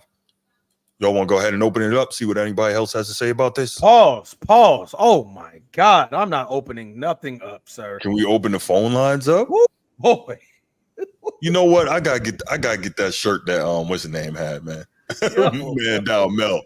I gotta get the No Diddy shirt. Y'all want to go ahead and open it up? Really? That's what we doing. And maybe we go ahead. Y'all want to go ahead and open it up? Yo, chill, bro. Oh my gosh. Steve, here you go. Steve, you're definitely right about all those MVPs, and it's respect due to A-Rod for that. I'm just wondering, like, where's the balance with the winning though, right? 4 MVPs, and he didn't even get to a second Super Bowl. Like, that's kind of weird for me. There's been a lot of home playoff games that he's had that he hasn't come through, and so I don't know. So he has the same amount of wins that John Elway has. The Super Bowl. Does a Super Bowl elevate? Elway has 2. I'm saying, does it elevate a player over a player that hasn't had one? Because it's still a team sport. There's still 10 other players on in a lot. Okay. Say your question again, G. I said, does a Super Bowl elevate, especially in the sense where when they're a game manager, does that elevate players above other players who may have had the stats and or the playmaking ability, but they didn't get the chip? Does that elevate them over top of it? I think if you led the team to get there, then it elevates you. Yeah. Because to me personally, I don't count Peyton's second Super Bowl. I don't. Yeah, that was an asterisk, bro. Yeah, that man literally got carried to that Super Bowl. It wasn't an asterisk. He got carried. That boy was that boy was seeing ghosts out there, boy. It was not just like the Taylor Swift Super Bowl, bro. Same thing. What is it with you and Taylor Swift, bro? What is this? Travis Kelce, not Patrick Mahomes. What is it with you and Taylor Swift? What's going on, man? What are you asking me? What do you mean? What am I asking you? Why you keep bringing up Taylor Swift? You jealous of Travis Kelce? You got a thing for Taylor Swift or something? Have you not done your research? What are we talking about? Have you watched the Kansas City game? Of course I watched. Who didn't watch the Super Bowl? So there was more footage of Taylor Swift than it was the Kansas City Chiefs because they sucked last year. Yeah, go back and watch. Go back and watch. I used to get mad at that every time. No. Listen, bro. Like, come on, man. I want you to say what you got to say. What are you trying to say? You keep saying it's a Taylor Swift Super Bowl. I'm asking you, what does that mean? I'm telling you, throughout that season, right? Yeah. The NFL monetized Taylor Swift more than they did the Kansas City Chiefs. What does that have to do with what those guys did between the lines? What did they actually do? They sucked last year. They won the Super Bowl. What are you trying to say? Taylor Swift put pads on and eye black? What are you saying? I don't understand. What are you saying? I mean, she might as well put it on. We watched more Taylor Swift than we did. Any break, they went directly to Taylor Swift, bro. Like, what does that have to do with the Chiefs on the field? So Taylor Swift was the reason why Lamar Jackson threw a pick, fumbled the ball, and lost the game against the Kansas City Chiefs. Actual live football game, like 2 years ago. 2 years ago, all right. Yeah. So has anybody on this panel been to a football game in the last year? Yeah, me. Yeah. Anybody else in the chats?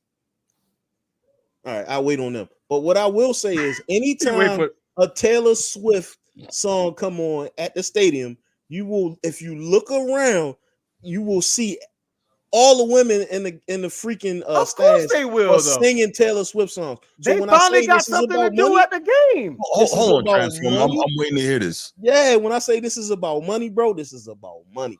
It ain't about money. I'm not gonna say money won that Super Bowl, bro. So I'm trying to understand what you're saying. What does that have to do with what the Chiefs did between the lines? Are you saying that Taylor Swift magically influenced the outcome of these games? That's what I want to know from you. Say what you gotta say. Say it with your chest. If she was dating Lamar Jackson, the Ravens Lamar Jackson would have threw 3 picks instead. He'd have won a Super Bowl, bro. That's what I'm saying. Get out of here. He'd have won a Super Bowl. That's what I'm saying, bro. That's what I'm saying. Get out of here. All right, let's do this, y'all. Let's do this. let's go ahead and open up the phone lines. Make sure you put it. Let's open up. Yo. Let's open up the phone lines. Let's do that baritone style. 904-219-8264. You can call us up at 904-219-8264. Talk to him, bro. It's secret garden voice on, bro. Man, go ahead and call us, man. Y'all got G acting crazy tonight, man. Let's raise this dude in. But nah, go ahead. 904-219-8264. Mike Jones. Who? Oh my goodness. All right, for real though. Y'all go ahead and call us because we definitely would love to hear your thoughts and y'all's top 5 of all time. Give us a call. By the way, don't forget to hit that like button, guys. Hit that like button. Tuned in. We got 21 people in the chat. Yeah, y'all been doing 21 well likes. We got 20. Oh, we got 21. Yes, I just refreshed the page. Hey, you guys right on the money, baby. Y'all did exactly what we wanted. Absolutely. We appreciate it, man. It goes far, guys. It goes far. Call in, really does. Let's talk about it. Or call in, folks. Let's talk about it. Yeah. We would love to hear what you guys, what your thoughts are on this top 5 NFL quarterbacks of all time. Really want to hear this. Although I got to tell you, Transformer. Wait, who was it? Had Steve Young? It was me. It was G. So I appreciate that. I had Montana. Top 5 NFL quarterbacks of all time. Really want to hear this. Although I got to tell you, Transformer. Wait, who was it? Had Steve Young? It was me. Is that me? Where'd that come from? That was one of y'all. I'm muted. That was one of y'all. That was strange. That was you, bro. It had to been you because it sounded like it was coming from your mic. You know what it was? Oh, you know what it was? I think I just hit the loop. And I hit the I think I hit somebody. Type the number in the chat, bro. Type the number in the chat. It's scrolling on the bottom of the screen, but I'm gonna type it in. Goddamn slow. Type it. 904-219-8264. 904-219-8264. We went ahead and opened it up for y'all. Thank you, sir. Oh my gosh. There it is. I got it in the chat right there. Make sure you hit that like button, but don't forget to call in 904-219. All right, it's chill, bro. All right, it's in the chat for y'all, but seriously, we keep it scrolling on the bottom of the screen all the time. So just it's right there. We need to freeze that joint, man. So it might static. Yeah, just static. Make it static. It's long enough. Pause. Jesus. Whoa, that was rough. But the pause came just like that, though. Yeah. Ooh, I don't know. I want to call for the next topic. All right, Steve, we got you. All right, well, looks like we're not gonna get any calls on this topic. So nobody wanted to see. I got one. Somebody's calling from B-More. Let's do this. Format Podcast. Who's this? Hey, it's Kevin. On the screen, on the screen it says. Yeah, what's up, Ego? Oh, Ego West. Oh, Ego West. You calling from B-More or you calling from Maryland? Just Maryland in general. I'm calling from Baltimore here. Okay. That's what's up. Okay, B-More. Brother right there, yeah. Okay. Yo, first, Ego, man, number one, I appreciate you calling. Thank you so much for that. Secondly, man, your disrespect of the previous generation will not go unchallenged on this show, brother. What do you say? I'm here for it. That's my opinion, but I'm here for it. I'm here to defend it too. All right. So go ahead and let's hear your thoughts on the top 5 all time. I think honestly, Dan Marino's value is overrated. He was good in his era, but he's been surpassed many times. And I mean, like other players, I believe like at some time we have to I think we got to move on from they did it first, or they did it in a different era, because all eras evolve, all sports evolve. So it's like that. Steph Curry is the greatest shooter we've ever seen in the NBA. That's not even definitive, but go ahead. Right. What I'm saying is he's the greatest shooter in the NBA. But Reggie Miller, Ray Allen, Larry Bird, there's a lot of shooters before him. But because of where he shoots from and how great he shoots the 3-point shot, I guess it's easy for people to say, oh, he's the greatest shooter ever. But Aaron Rodgers is a hell of a quarterback, hands down. Okay, that's true. I feel like Michael Vick get overlooked a whole lot. he was like one of the first dynamic quarterbacks. He did it before and after incarceration. That doesn't make him, in my estimation, a top 5 all time. Because if you do it this way, right? Where's the awards? Where's the stats? Where's the winning? All these things that go into making you one of those guys. He's missing all of those. But go ahead. Except highlights. I feel like he's really not missing it. It's just being overlooked. Because if you look at the economy in Atlanta before Michael Vick got there was none. But I think we're differentiating what we're talking about, though. We're not talking about changing the culture or changing the. Go ahead. Talking about between those lines. Right. Between the lines. Between the lines, there was no more threat to any defense than Michael Vick. That's a lie, my man. That's a lie. And let me tell you why that's a lie. You ever heard of Fran Tarkenton? Yeah. You ever heard of Randall Cunningham? Come on, brother. That's what I meant to say, not Cole. And once again, look what we're doing. See, this is my point. Once again, we speaking about people that was before him, because Randall Cunningham didn't win anything, did he? No. But okay, so then we bring him up to dispute him being more dynamic than Michael Vick. No. What I'm saying is this: you're saying that we never saw he's the most dynamic. We never saw anything like that before, and that's simply not the case. Now, because we definitely saw it. We saw that type of quarterback before him. Okay, but when I said the most dynamic, I didn't say I don't mean. Pardon me. I don't mean that we've never seen it before. I mean, out of those who have done it, he's the most dynamic. Is what I'm saying. To what ego first and foremost, man. You ain't gotta explain yourself to these guys. They don't even know what a dynamic quarterback is, man. They think they think that Mahomes is like a dual threat quarterback, man. Like I just showed you Mahomes is a dual threat quarterback. Vic from the DMV. That's why they batting so hard. Listen, man. Vic from the DMV. I forgot about that. Man, y'all relax. Yo, Mike from the DMV, bro. Go ahead, get out of here, y'all. They not like serious, season chicken on their top 5, bro. Like, yeah. So I'm just saying, like, I'm sometimes I say things just to start good debate. I hear you. DMV, but and we love that. We love that. I do feel that way about Michael Vick. Tom Brady, #1 quarterback of all time. Okay, I'm with you. For the time being, right? Say again. For the time being. Yeah, for the time being. Yeah. It looks a while. Everybody got to go. If Mahomes gets this 3-peat, man. But I mean, he's still going to be in the top 5. He'll just be number 2. Yeah, he may jump up to number 2 if he gets this 3-peat. Yeah. We got something different to talk about. Yeah, we do. If he get a third one, especially early in his career, that's something totally different. Yeah. But I mean, I just think there's a whole lot of quarterbacks out there that was really good, and we could make an argument for all of them, to be honest with you, because I feel like Tony Romo was one of the best regular season quarterbacks to play the game. He got cooked when it mattered. What? He couldn't win nothing.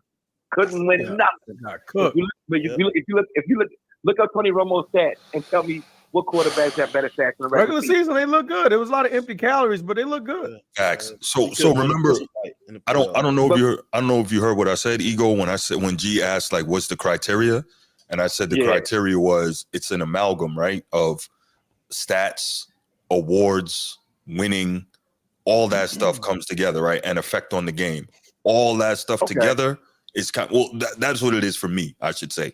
All that stuff together. So it's not just stats. It's not just winning. It's not just awards. That's why Brady, I think we can all agree, is clearly, as of right now, the greatest to ever do it, because he's got the winning. He's got every major quarterback stat except for rushing. He's got all the awards. Like, what has he got? 3 MVPs, 7 chips. 3 or 4 Super Bowl MVPs? Like, he's got it all. He's got the passing touchdowns, completions, yards. Like, he's got it all. Now, again, Mahomes is probably going to come get that or come very close to it. But, that for me, that's what it is. It's just that combination of having everything. No, I agree with that. But with that criteria, you eliminate a lot of players out of the pool. That's fine. Everybody can't be top 5. That's okay. Exactly. So then my top 5 would almost be similar to your top 5 because we have that very strict, like what you put up that criteria. Mm-hmm. But if we take that criteria down, Then we got a whole lot of quarterbacks we could talk about. But aren't those the things that matter? Aren't those the major things that separate these guys? When you talk about all time, yeah. No, we talk all time. We talk about everything, and even those who don't have.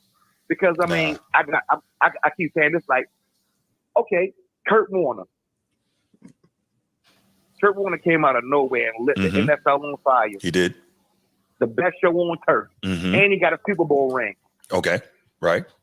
I'm with you. So then, in that case, he can almost kind of fit that criteria. No, because he didn't have the consecutive seasons of being that guy. Right. Like, okay. Dominance. He in order to be in this top 5 list, you have to show me over sustained seasons. I'm that guy. I'm that man. He had Aaron Rodgers. He had the consecutive seasons. 4 MVPs. Hold on. Go ahead, Ego. I'm sorry. Go ahead. No, I said I believe he had a consecutive season. Well, back to back, yeah, because they beat the Rams and then they got beat by the they are the Rams. I'm sorry. They beat the Titans, then they got beat the following season by the Patriots. So I get it. I'm when you say consecutive, yes, that's literally consecutive. So I'm not mad at that. But I think what Transformer is saying is like the sustained level of excellence, right? And yes, Kurt Warner was very good, but he didn't have that sustained level of excellence like a lot of these other guys. Yeah, that's not even close. His stats don't stack up. His awards don't stack up. His level of winning doesn't stack up. It's not close. He's really good. Okay. He's Hall of Fame good, but not nowhere near even a top 10 discussion. Furthermore, a top 5. Yeah, well, if we go top 5 in this criteria, we gonna pick Patrick Mahomes. I'm gonna put him there now. We're gonna go ahead and pick Tom Brady. We're gonna pick Joe Montana. You could pick Elway, but Elway couldn't get it done by himself. He really didn't run a team. But Terrell Davis came in. He took over as a running back, which allowed Elway to look better than what he was. Asterisk. So wait, what? Yeah. Yo, PD was doing his thing, bro. Like he was a workhorse, bro. Yes, he was. And who else he had on that? Shannon Sharp, Rod Smith. Man, leave me alone, bro. I ain't even talking about Elway no more. He had the same players in the offensive coordinator, and he kept not being able to get there. He got Terrell Davis, and all of a sudden they win. Wait, what do you mean he couldn't get there? He went to 3 Super Bowls in the 80s. Yeah, he didn't win them. Yeah, well, he ran 2 Super Bowls in the 80s, one in the early 90s. He ran into some really great teams, though. Hey, somebody that go that much. So why we're not talking about we're not talking about the Buffalo Bills quarterback. He went there. Jim Kelly. But that boy hurt. 4 of them. Jim Kelly's a top 20 quarterback. Jim Kelly's a top 20 quarterback for what he did. That's what I'm saying. But nobody's going to say. If he would have won a Super Bowl, we would talk about him in a different light. Yes, we would. Like John Elway. But that's just it. You got to have the accolades, though. He's missing those. That's true. That's why I went back. That's why I asked you guys. These accolades. Some of them stolen valor, man. All right, man. Yeah. Okay. So I'm gonna leave you right there, brother. Man, I appreciate the call. I'm sorry, shit. I love your podcast, man. Hey, man, I really appreciate that. Thanks so much, man. Let other people know about it. Share it. All right, brother. Y'all both batting for Vic because he's from the DMV. I see what y'all doing, bro. He's from the Tidewater, man. That's not DMV. He's from Newport News. That's man. He ain't from there. Yeah, man. He definitely was hella watchable, man. Like you guys got pocket passes. That doesn't make what? Yeah. Again, Elway's not a pocket passer. Yeah, I kind of lean towards the playmakers versus the pocket passes. Okay, Josh Allen is a playmaker. What does that mean? He doesn't have an MVP. He's not in my top 5. You just said you lean towards the playmakers. Josh Allen is an elite playmaker. We're gonna see what he do this year, you putting Cam Newton in there? We're gonna see what he do this year. He had an MVP. He had an elite receiver and a Super Bowl appearance. He had an elite receiver. He had an elite receiver. Let's see what he do without his number 1. Who, Cam Newton? No, you talking about Cam? Yeah, I'm saying you didn't put Cam in your top 5. He's a playmaker, in my top MVP, 5 Super Bowl appearance. So Vic was better than Lamar, bro. Vic was better than Lamar was better. That's all. I don't know, man. I seen Cam Newton running over Vic was linebackers better, like they was punters. and Lamar was better. That's why. What is it with you and Vic, bro? What do you mean? Nobody's saying he was a bum, but what is? All right, let's do this. All right, cool. The criteria, right? Like, hold on. Before you change channel, you quick to do that shit. You'll change channels on me real fast. So before you change channels, I'm gonna say you didn't put a criteria out there. I did. You asked me what's the criteria. I thought that was assumed. Bro, that was actually during the freaking podcast. But before, remember, we had it. We in the chat. We talking in the chat. I'm like, all right, what's your top 5? You never put that criteria out there for me or Transformer. But okay, I knew what he meant though. I mean, y'all can read each other's minds. I can't, bro. You gotta pause, bro. You gotta tell me what you know what I mean, what the criteria is. Whoa, gee, pause. That's going crazy work. This is wilding right now. Anyway, next slide. I'm back here singing, bro. Y'all go ahead and argue back and forth. Cue that Avant, y'all. All right. Hey, baritone, hit it with the voice. Here you go, man. Stop. All right. Stupid as hell. All right. So looks like, well, let's go ahead and I guess we're gonna take it to the main event then. Yeah, we're gonna take Vic out of the top 5 too. But go ahead. Your top 5, bro. He ain't coming up. That was absurd. I can't do that. All right. I've never heard of that, but go ahead. Yeah. All right, let's take it to the NBA, y'all. Let's take it to the NBA. And this I thought was really interesting. So heard a clip from right, Steve? Steve ready. Steve is ready. Steve is always, man, he always ready to bring it. But jeez. Whoa. Crazy work. Yep. Yo, man, y'all gotta chill, man. Y'all gotta chill, man. I ain't even saying nothing on this time. That boy always ready to bring it. Every time. I don't know nothing about that. Steve. That's crazy. Really? That's what we all right. Let's go. That boy said ding Yeah, ding ding. No You always ready. I'm joking. Wow. No diddy. No diddy. All right. So best NBA scores. I was listening.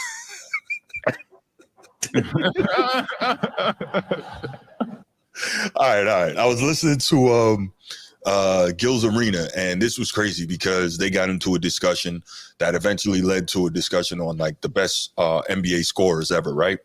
And how it started was they were, I guess the host or the moderator, whoever that guy is, he says, who's the better scorer, KD, Kevin Durant, or Carmelo Anthony? And at first I'm like, okay, this is easy, right? It's KD. Yeah, you would think KD, but then you would look at it. You would think, but then it got interesting. All right, so let's check this out. This was pretty interesting. Who's the better scorer in their prime, KD or Melo? Damn, that's an easy fucking answer to me. Score. That's just overall. The getting of buckets. I mean, you would levels like you said.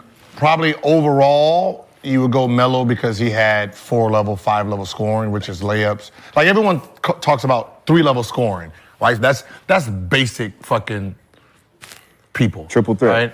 Casuals. Right? There's casuals, layup, midi, and then the 3-point line. It's 3 levels. Motherfucker that's posting up, and there's ISOs. Yep. Right? And, Melo posted up, and Melo was ISO player, right? That's 5 levels of, scoring. That's what I said, that basic bullshit is, layup, and he got the mid-range, and then he has, you have a guy that's great at posting up and a guy that's great at, one-on-one isolation. So when it comes to the who is the most, complete scorer, and you would say Melo. All right, so that was interesting, right? I hadn't thought about it that way before. Say again? I did. Okay.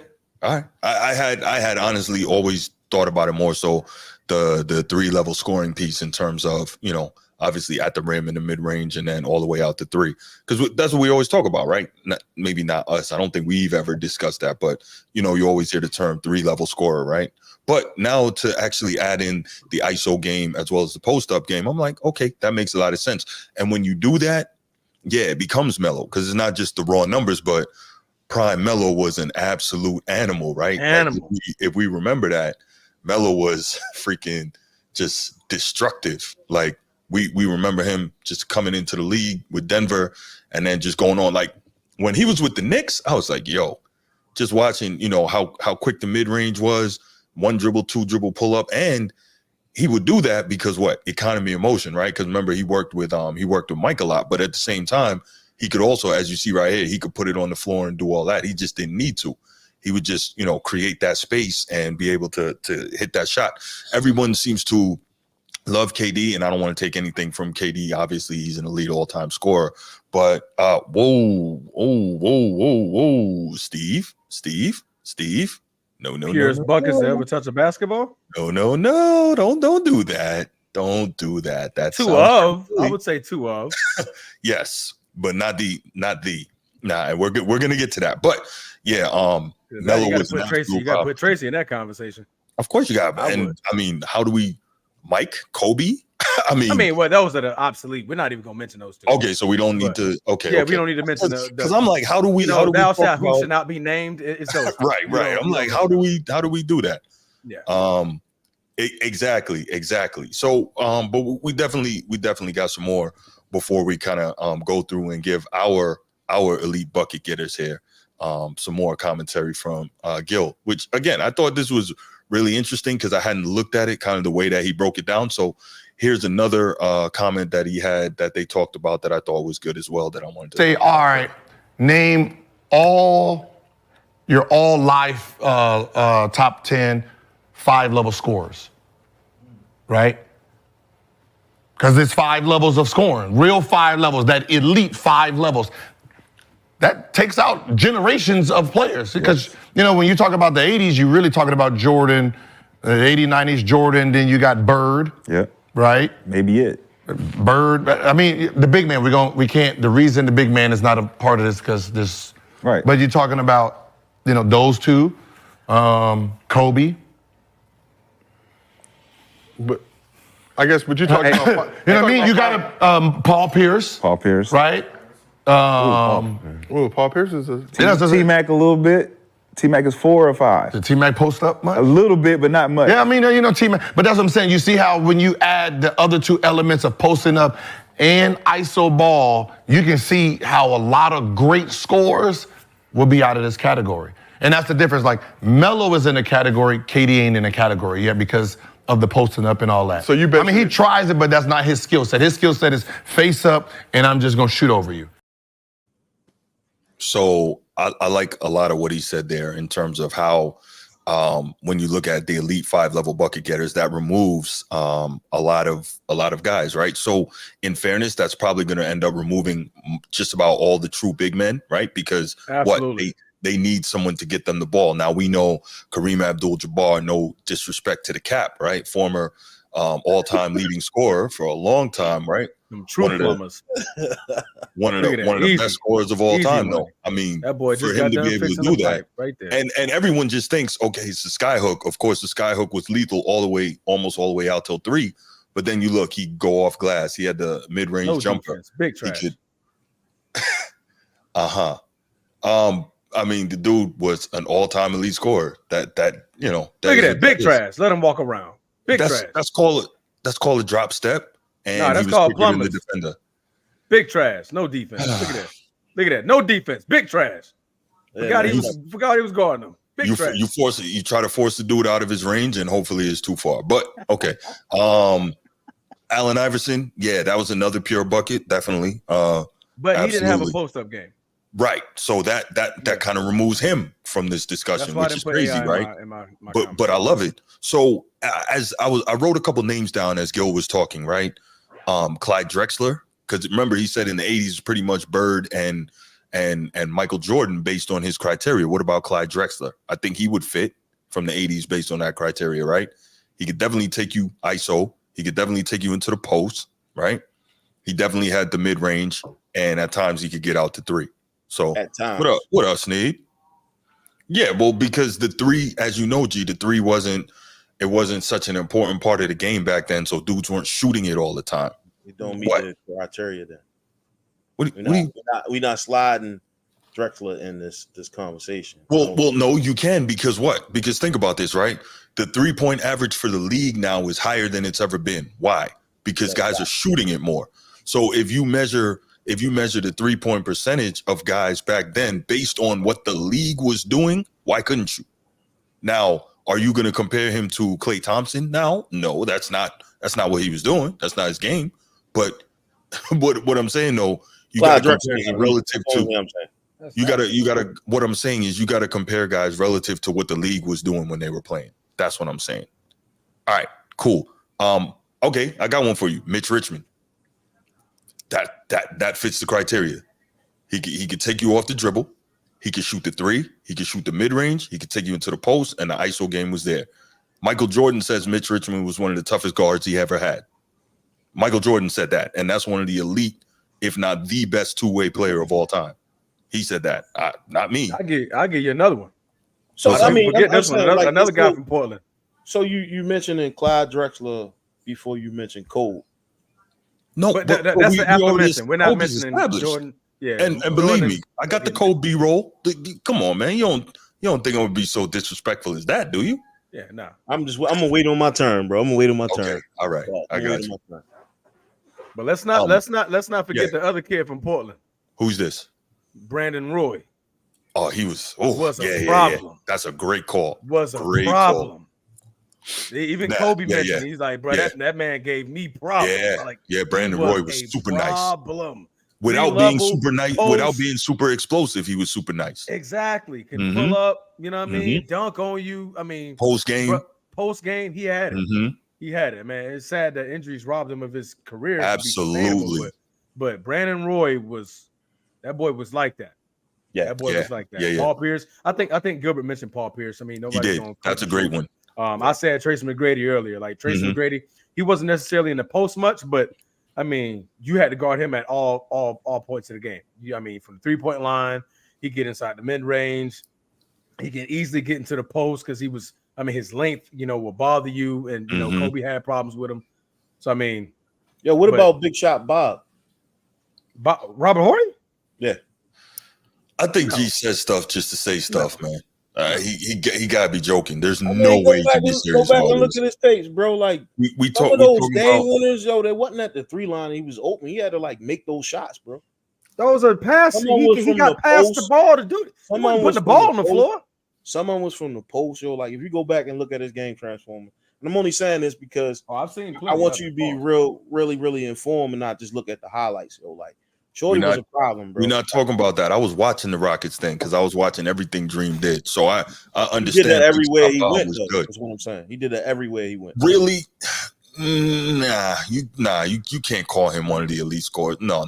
I tell you like this: Robert Horry, Bob, he wasn't calling from the ball at half court. He's not calling for the ball. So at that point, the ball is getting to you when when we need you. When we need you, we're giving you the ball. Brandon Roy, Tracy McGrady, Carmelo, Jordan, Kobe, them boys got the ball. You guys said Mitch Richmond. You guys said who was you Mitch guys? Richmond was nasty. I said Mitch Richmond. He was nasty. He said Mitch Richmond. He said Mitch Richmond. He talked about Brandon Roy. We talking about maybe in a span of 3 or 4 years that these guys met their peak, and then after that it was just none. This dude had Mitch Richmond walked in the league. How many rings does Robert Horry has? Anybody know? 7. 7 rings. He's not in the Hall of Fame. Really? Yeah, I don't think we're talking greatest right. scorers. We're talking about the elite scorers, bro. Y'all mentioning these guys that never won a scoring. We're talking about the elite scorers, bro. We're talking about guys elite. We just said guys that should be mentioned. Dominique Wilkins never won a championship, bro. Was he not an elite scorer? I'm not talking about championship, bro. I'm talking about why are you bringing up championships though? Why did I bring it up? It was just a question, bro. It was just a question. But that's not even relevant to the discussion. I mean, did Robert Horry ever average 20? No. But I think you got to at least average 20 to be in the conversation. Okay. He never averaged 15. That's cool. I got you. We're talking best scorers, not when you get the ball, you can make something. No. I'm thinking chips from the fifth level. McGrady wouldn't even be mentioned because he never won really a playoff series. I'm taking it somewhere else. I'm definitely taking it somewhere else. Yeah. I'm taking it somewhere else.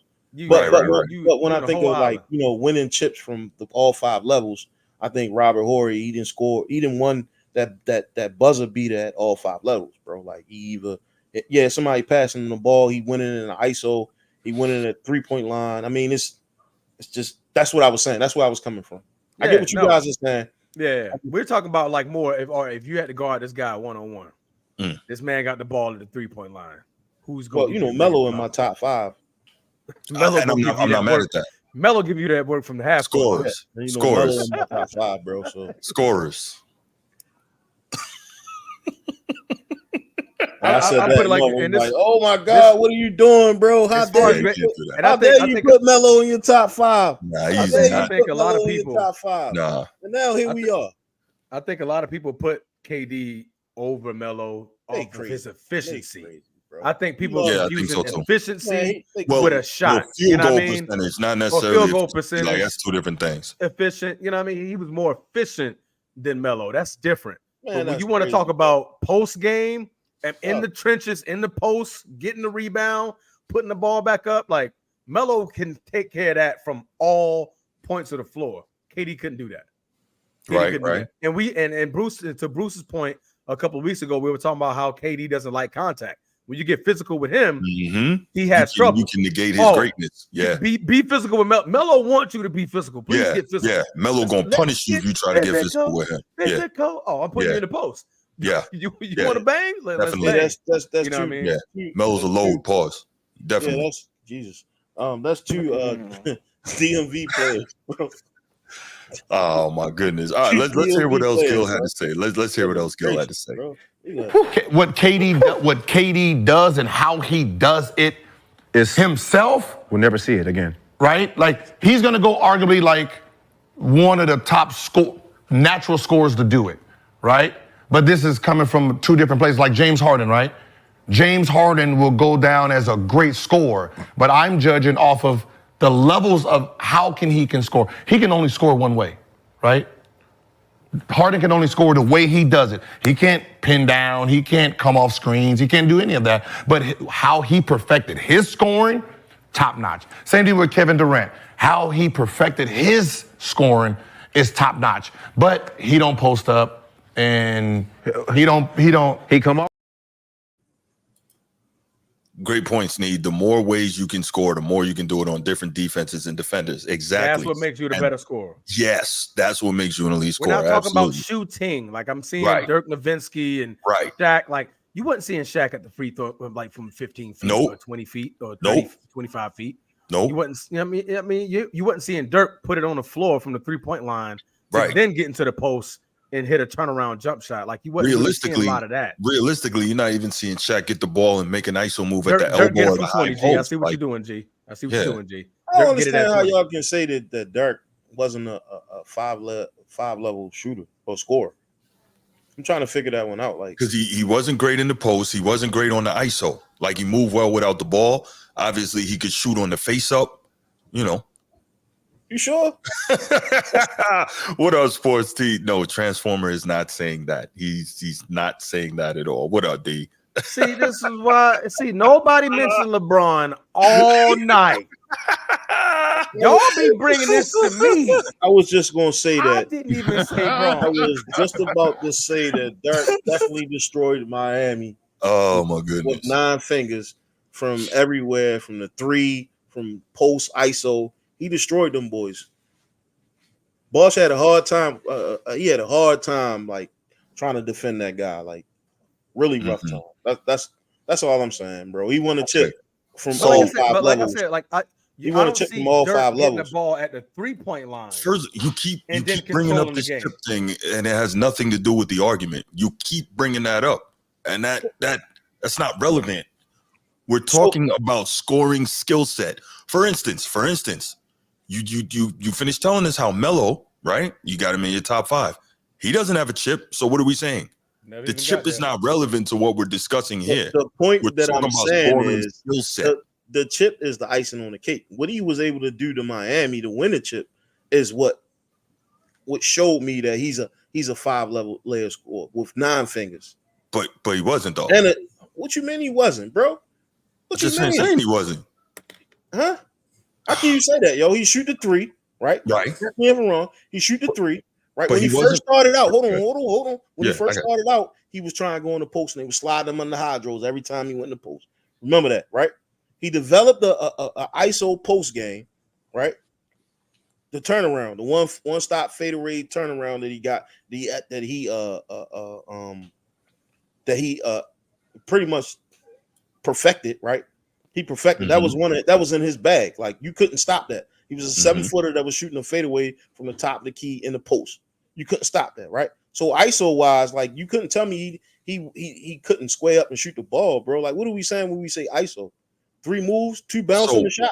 What's the criteria for ISO? Does he have 1 dribble pull up? Does he have 2 dribble pull up? Can he go? You telling me he don't have that? So you telling me he don't have that? That wasn't. No, he was catch and shoot most of the time. That just. I'm gonna say this again, and I'm gonna give y'all some homework, bro. Look at Dirk, man. There's a reason why they say Dirk is the best player that ever played at Dallas, man. Like, now granted, early on he was trying to go in the post with the wrong guys, and they were sliding his ass up out of the hydros. That's but why this he was dude a small was forward in my eyes. That's why he was small forward. I mean, but that's a skill. That's still a skilled player position. No. Bro. I'm not arguing that. That's a definitely. I'm not gonna argue 5 levels, yo. He had all 5 levels, bro. Like, I know y'all don't want him to have for all 5 levels, but he had all 5. I don't see the 5th though. I don't see him getting the ball from the 3-point line and doing this thing. I see him putting a shot up at the 3-point line, but like, you see, like, the difference. What I'm trying to make is, you see Melo get the ball at the 3-point line, and somehow he's getting to 15 feet with a turnaround jump shot.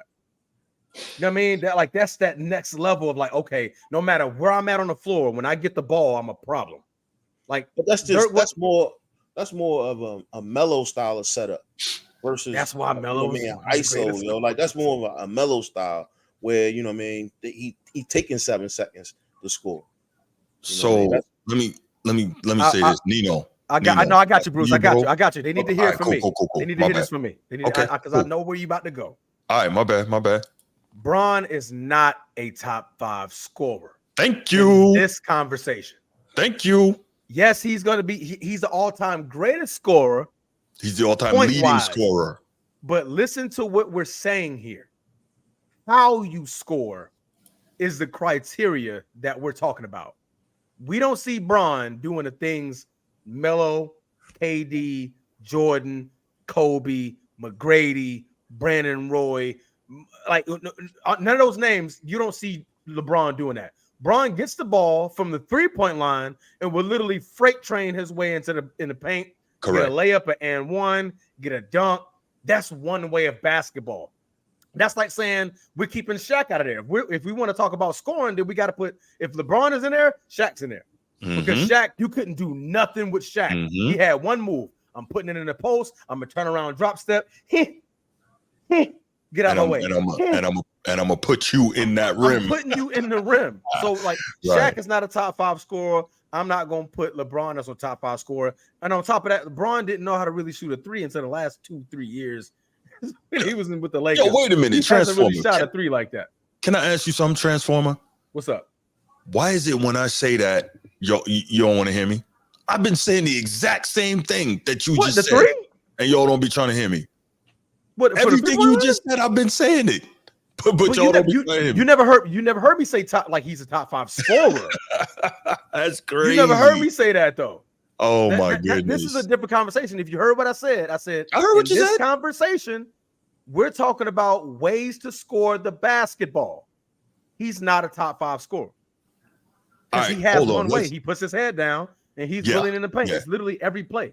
Like a good 80% of his points is coming off of that same move. Yeah, let's go back. I want to play some for some people who got in here after the beginning of this topic, so they can kind of get an idea of where we were in terms of how we're talking about these all-time great scorers. So this is kind of what Gil said when they were discussing it on Gil's Arena. And I don't normally agree with this dude, but what he said here is legit. So check it out. Who's the better scorer in their prime, KD or Melo? Damn. That's an easy fucking answer to me. Score, that's just overall. The getting of buckets. I mean, you would... Levels, like you said. Probably overall, you would go Melo because he had 4-level, 5-level scoring, which is layups. Like, everyone talks about 3-level scoring, right? That's basic fucking people. Triple threat. Right? Casuals. Right? There's casuals, layup, midi, and then the 3-point line. It's 3 levels. Motherfucker that's posting up, and there's ISOs. Yep. Right? And, Melo posted up, and Melo was ISO player. Right? That's 5 levels of, scoring. That's what I said, that basic bullshit is, layup, and he got the mid-range, and then he has, you have a guy that's great at posting up and a guy that's great at, one-on-one isolation. So when it comes to the who is the most, complete scorer, and you would say Melo. And here was the second part of that. Say, all right, name your life top 10 5-level scorers, right? Because it's 5 levels of scoring, real 5 levels, that elite 5 levels. That takes out generations of players. Because, when you talk about the 80s, you're really talking about Jordan, the 80s, 90s, Jordan, then you got Bird. Yeah. Right? Maybe it. Bird, I mean, the big man, the reason the big man is not a part of this because this. Right. But you're talking about, those two, Kobe. But I guess, but you're talking about. You know what I mean? You got Paul Pierce. Paul Pierce. Right? Paul Pierce is a. T-Mac a little bit. T-Mac is 4 or 5. Did T-Mac post up much? A little bit, but not much. Yeah, I mean, T-Mac. But that's what I'm saying. You see how when you add the other 2 elements of posting up and ISO ball, you can see how a lot of great scorers will be out of this category. And that's the difference. Like, Melo is in a category, KD ain't in a category yet because of the posting up and all that. So you he tries it, but that's not his skill set. His skill set is face up, and I'm just going to shoot over you. All right, so that's where we were in terms of discussing that, and that we all kind of, for the most part, agreed with the way Gil was breaking that down. And I hadn't thought about it to that point in terms of the 5 level scoring. So I'm not going to say T-Mac couldn't post up, but I think his post up game was a little bit weak, and the reason it wasn't as polished. Right, because think of it, he wasn't that strong of a guy, and you can also point to that being part of the reason that he got injured so constantly, because he wasn't strong. He didn't take care of his body like that. So I think that is an issue. When you can score matters too. Clutch moments, fourth quarter, team needs points badly. Yeah, that's big. That's big, Sneed. And that's why I'm a toot Bruce's horn. Pause real quick. That's why, like, Bron gets this. Whoa. Toot, man. No, man. I don't want you nowhere near my horn, B. Pause. Nah, chill. What are you doing? What's wrong with you? My bad. I ain't put my baritone voice on it when I said. Oh, here you go. All right. A little bit more cooler, but I'm a 904-219-8265. All right. But no. To that point, this is why I don't put Bron in that top 5. Because at the end of the day, whenever we see the end of the game, right? Mm-hmm. We're telling when the game is on the line. Everybody, even including, I quote this so much from Skip Bayless, because Skip Bayless says this all the time. Bron, put your head down, go to the basket, and go get a foul, get to the line. Mm-hmm. Because that's what LeBron does.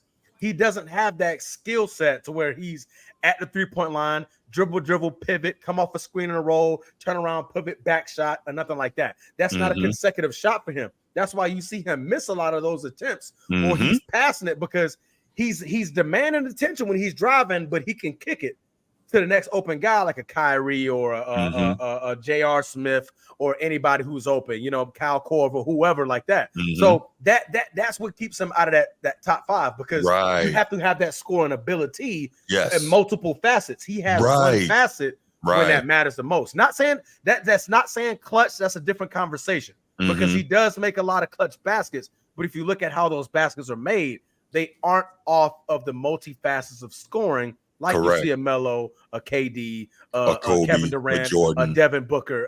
You got to put Devin Booker up in some type of conversation. He's just small. You can.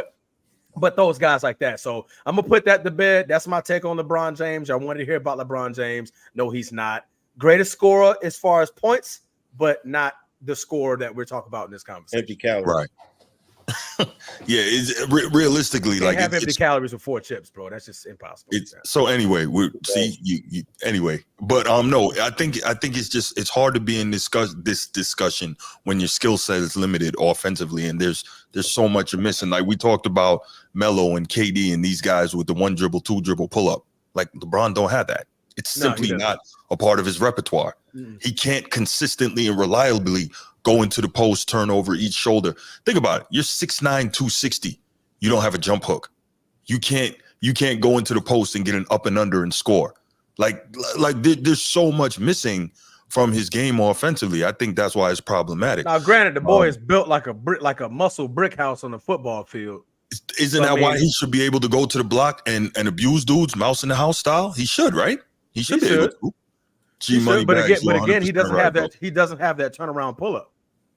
So I mean, if he had a turnaround pull up from even if he had a 15-foot turnaround pull up or a 12-foot, he would probably be in that top, because at that point now he can get down there, use his size, and he can use that turnaround 15-footer to really put his team at an advantage with that type of side. But he probably had 2 more rings if he had a post up, or man. If I ain't gonna say a post up, but if he had a post up 15. Yeah, if he had an actual bag, he probably would have had 2 more rings. Yeah, Bron ain't got no bag. Bron is the king of no bag. Yes. This whole look down at the ball and shoot it and knock it down in your face. I'm mad at the NBA for letting that shot happen. Like, bro, first of all, this man is looking down at the ball, take a step back and shoot it in your eyeball. Just look it up. There's a few terrible air balls off of that nonsense. So we're not even. A few times where he got guys and they like, come on, man, he made that. Like, block it. You see him looking at the ball. Well, but you know what he wants to do. What he really wants to do is get you in the air so he can go past you and put that shoulder down and do. But anyway, that's a different thing. This is not about LeBron. Did I mention Glenn Rice earlier as one of the guys from the 90s? Glenn is a Mike, Bron, Mike, Kobe, Wilt, Kareem. Where are we? Nino's. I'm all the way up at 9-11. Okay. Yeah. Let's see. You said Bron, Mike, Kobe, Kareem. Yeah, and Wilt. Kareem wasn't at the 3-point line. That's obsolete. Yeah, and again, as great as Kareem was, the sky hook is his thing. Wilt, By the way, he got that shot blocked twice that I've ever seen. One by Wilt and one by Dream. But anyway, not neither here nor there. But absolutely. Listen, nobody wants to denigrate Kareem, but when you're a big, it's so much harder to be in this discussion because your skill set generally is going to be limited and you need a guard to get you the ball. So, there's that. Now, if you want to talk dominant, that's a good one. That's a good one. Last name. Yeah. That's a real good one right there. Big dog. Absolutely. Yeah. He was a problem.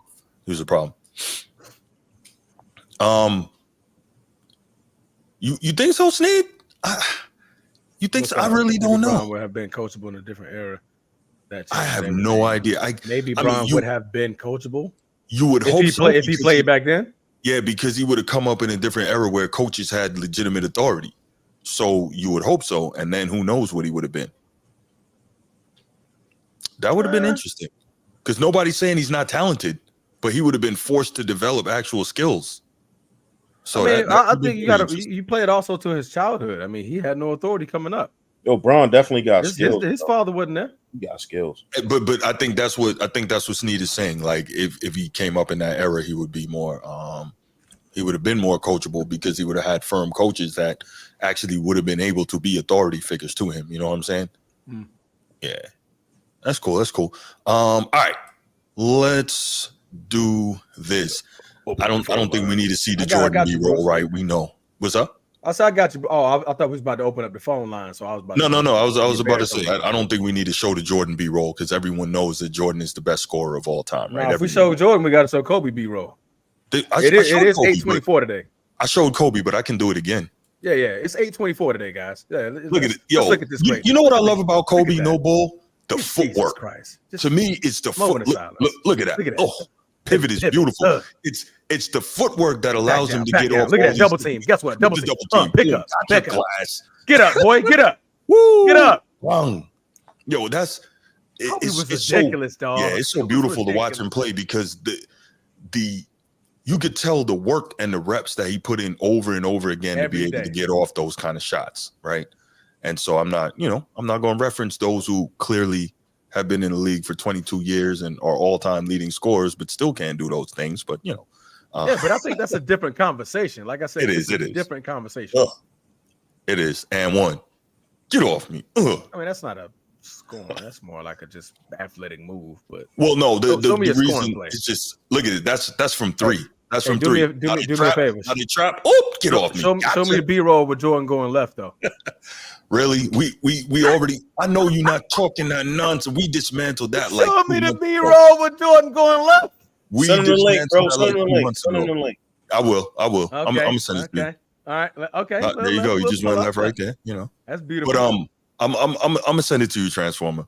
Because that whole Jordan couldn't go left is absolutely absurd. I'm gonna find it and send it to you. Push off. The push off game. Got it. That's called physics. That's not push off. That's physics. Going left.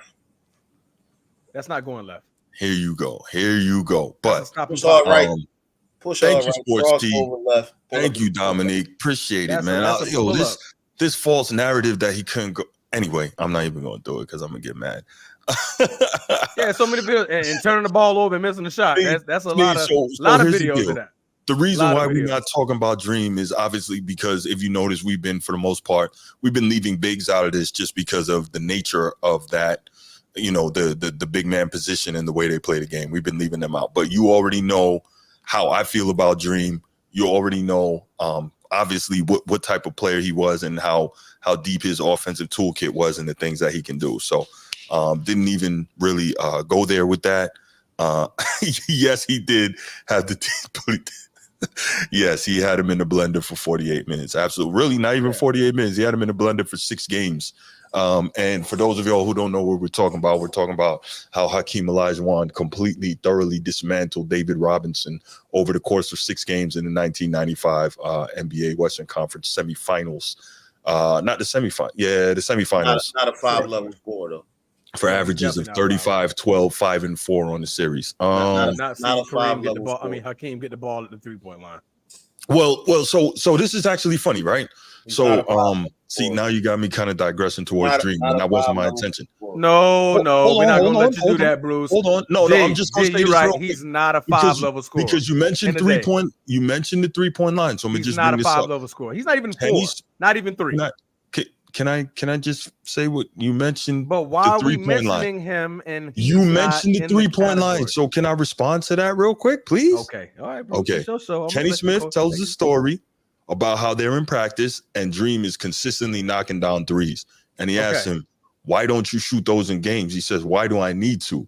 I only got to play hard like twice a year. And not literally twice a year, but against 2 opponents. So he's talking about D-Rob and Patrick Ewing. But the point is, Dream could shoot the 3. That's just not what bigs did back then. So it's really hard to put guys, No, go ahead. It's really hard to put, bigs in that category back then because that wasn't their game, but it's all good. Shooting threes in practice. Shooting threes in practice don't mean nothing in the game. That's cool. See what my man Sneed says Shaq can shoot threes in practice. See what my man Sneed says right here. See what my man Sneed says right here. Your favorite scores getting lessons from career. That doesn't mean he's a 5-level scorer. He's not. That's the fact. Is Hakeem getting the ball at the 3-point line? Answer that question. Yes or no, Sneed? That's not how the game was played back then. Yes or no? 3-point lessons. Is he teaching 3-point? Is he teaching outside shooting? Why is he teaching 3-point lessons? Is he teaching outside shooting? Let's not even say 3-point line. Why are we mentioning him right now? From 20 feet, is Hakeem teaching 20? I didn't bring up Dream. I wasn't gonna bring up Dream. I was responding to my man Sneed brought up Dream. Play the game, yeah. We're gonna leave it there though. Like this from the same dude that got Melo in his top 5. That's right. That's right. And we had what is the conversation? He got Melo in his top 5. Period. What is the conversation about? He got Melo in his top 5. I mean, but judging, since I heard G give me his top 5 in NFL, I'm not mad at him with top 5 Melo in his conversation. You can't be mad because he's not looking at championships and accolades. I'm not superficial, bro. Like he's not looking at championships and accolades just because they score a bunch of points. I'm not mad at that. I respect it. Or there's one of those cultural things. He changed the game culturally for so many people. So I ain't gonna mention Bird, but I'm not gonna put them in my top 5 based off of superficial. I seen this kid get it out the mud, so he in my top. I agree. Okay. I bought that Melo jersey the moment he got drafted. Exactly. Along with LeBron. All right, let's do this. Let's do this. Are y'all ready? He's still doing business, bro. He's still doing business. Y'all ready to open up the phone lines? Listen, KG said, "Look, your wife tastes like Honey Nut Cheerios." Y'all pulled up at the bus. What do you do, bro? I was at the bus, bro. Hey, he's still doing business, man. Hey. Like Are y'all ready to open up the phone lines? No, That's what I want to know. All right, open up the phone lines. Big Baritone Bruce. Call in 904-219-8264. That's enough. But before we open up the phone lines, man, don't forget to hit the like button. You know you like the content. You know you love us. We're hilarious, but we give that good advice. That was good takes, and we appreciate you guys doing it in the chat. Gosh. Bruce, take it away. Open up the phone lines, brother. Let's do it. 904-219. Oh, here we go. We got one right now. What we got? I said it. All right, Steve, what's good, my man? What's up, Bruce? How you guys doing? Doing all right, man. Got Nino calling right behind you. Pause. Nino, call us back, man. All right, Steve, what you got, brother? All right, bro. I got to side with D on this. Melo's top 5. Melo's top 5 all-time bucket getter. Yeah. Oh, cool absolutely. I mean, top 3. Yeah, I'm cool with that. No, G got Melo top 5 all-time player. No. Yeah. But out of respect for G, if you look at his criteria for NFL quarterbacks, I'm not mad at how he put it in the NBA. He doesn't look at championships. He doesn't look at accolades. He looks at pure play. For pure play, I do like that. I do like Melo being in his top 5. If you don't give me like criteria, how am I supposed to know? You like that he's top 5 all time? If you don't give me by G standards, listen to me, bro. Some of y'all got LeBron in y'all top 5. I don't. You know I don't. No. Yeah. Some of y'all got LeBron in y'all top 5. You know I don't. LeBron ain't top 5 all time. No, he is not. Some of y'all got LeBron in y'all top 5. Come on, man. Yeah, some people do. I don't. Some people do, and I understand the argument, but LeBron ain't. Anyway, I was talking about the scoring, but I agree. I agree with G. It's like top 5 scorer. I can't go Melo top 5 all time, though. That's a different discussion. But correct. But the criteria being scoring, and I've always argued this with my friends. If I built the Mount Rushmore NBA scoring, which the criteria you guys talked about, I know a lot of people in the chat were talking about big, and I feel like it is disrespectful to the bigs, but we got to be honest, and it's nothing against the guys in the 90s. They weren't asked to step out and shoot like that. It's just a totally different game. That's what I said. But you can't factor that in, though, bro. Like we're watching guys like Karl Anthony Towns in today's game and stuff. Do I think Dream has that ability? Yeah. Like I think that could have been. It just wasn't the case at the time. But coulda, woulda, shoulda isn't a fact. I agree with you. We never saw it in games. But if you're going to tell me a guy like Karl Anthony Towns and some of these bigs that stretch out and shoot now, you're going to tell me guys like David Robinson, Dream, like guys in the 90s didn't have that ability. If that was the game they played, I think they have that type of skill to develop that for what we're seeing today. But I agree, you don't physically see it because they weren't called to do it at that time. Hell, you played 2 bigs back then. You know what I mean? In today's game, you have a stretch big. I don't even call it a stretch 4 anymore. It's just a stretch big. Mm-hmm. But yeah. Anyway, when I always argue with my friends, my Mount Rushmore of pure bucket getters, just pure bucket, offensive ability, like Gil's talking, the 4 level, 5 level. You have to obviously go MJ and Kobe. Those are not be named. Yes. Yeah, absolutely. It's like a gift. Kobe, MJ, they're there on that Rushmore, and then it definitely for me, it's Kobe or it's Melo and KD. And the only reason I said earlier in the chat, I know you saw it, Bruce. I call them the purest buckets ever, only because it's not that they're better than MJ and Kobe. They're just bigger. And it's not to take it's no disrespect on MJ or Kobe. But, Melo was 6'9", 250 with that ability to stretch out to the three-point line and post anybody up. KD doesn't post up now because we've seen all the lower legging. But people forget OKC KD, Seattle KD, he could post people up. So I would only say they're like the most purest buckets in any way because when they rise up, not to say that Kobe and MJ couldn't rise up. We know they can. But, we're talking about a 6'9" guy with the skill of those 2 guys. And same with KD. And you could argue close to 7 foot. Some people say he is 7 foot. When KD and Melo rise up, you just can't really defend it. I think Kobe was even talking on film, R.I.P. Kobe, but he was doing interviews talking about, the toughest, most bully guy ever guarded. He was talking about T-Mac and Melo. And then he was talking about the guy who when he was a rookie in KD, when KD came back after his second or third year, he's like, I couldn't figure him out. Once he figured out how to go right and everything, he's like, I just couldn't figure him out. Granted, Kobe was getting older at that point. Young Kobe could have probably figured it out. Right. But Young Kobe would have locked him down. I'm built on Mount Rushmore, MJ, Kobe, KD, Melo. Those are the best pure buckets NBA history. That's my take. I don't want to take up all your time. I'm not mad at it, bro. That's good. That's not bad. Because half of it's already given, so the next two is just up to you. Right. I have to stretch the argument out, and it's a shame his career was the way it was with the injuries. T-Mac was that dude. I mentioned him earlier. Yes.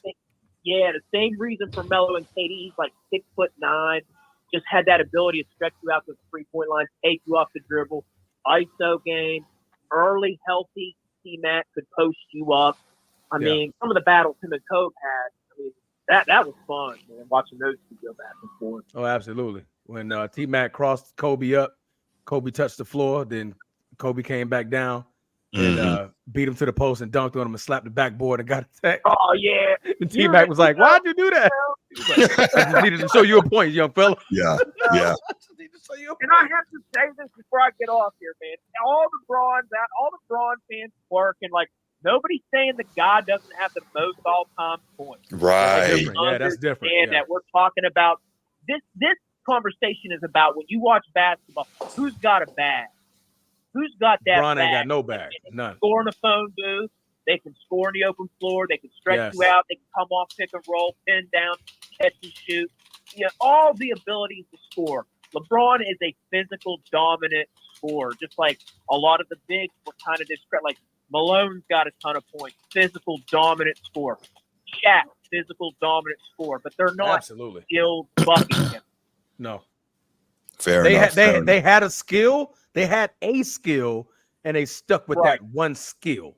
Like Shaq, he had one skill, and he was just the best at it. Well, if nobody could stop it, he didn't have to develop much else, right? Best at it. Like I can put my head in the basket, and that's it. Yeah, Bruce said it earlier about LeBron. Like, come on, man, 40 years old, he's never figured out a low post move. I mean, that just shows you how physically gifted, and he's so dominant. He never really had to. That's true. Now, it would have paid him better off the later in his career. Now that he doesn't get up the same way. Not to say he can't get up. You know he can. But it's not like it was in his prime. If he had that ability to have that sky hook, where he should be dominating guys on the post. Now that we're seeing these bigs in today's, like you see bigs now, they're like in the West especially. Other than Jokic, there's no real bigs that weigh over 230 pounds that are really good, that LeBron couldn't push his way and score with a skilled low post ability. Nobody's saying you got to go out and shoot all these threes. Right. But you should be able to have. That helps with his longevity. But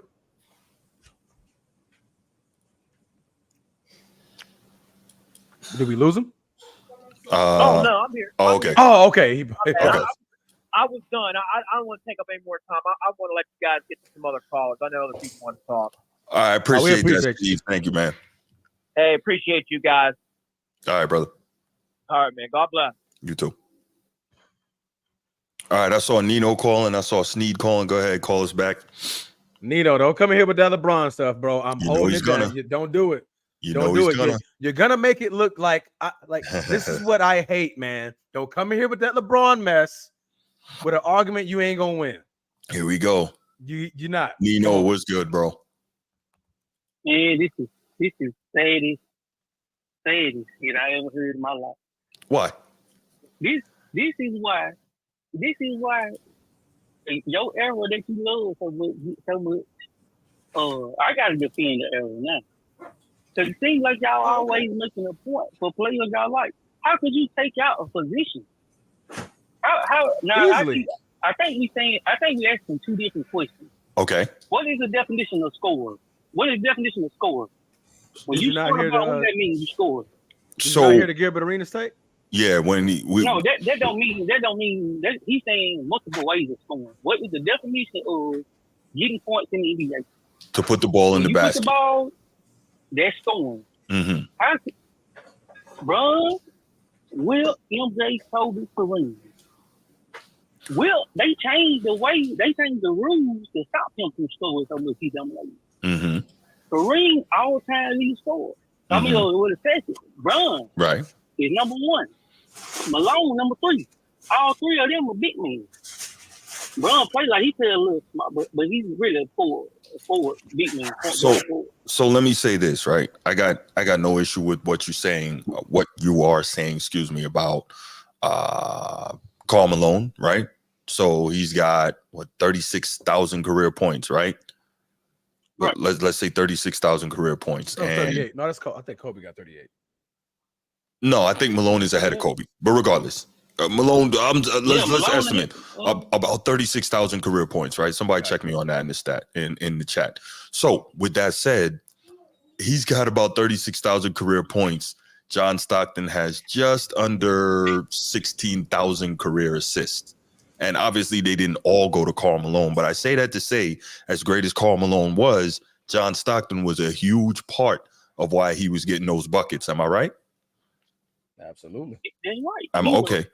Now that doesn't take away from the fact that Karl Malone had to put the ball in the basket, right? As you just mentioned, he did.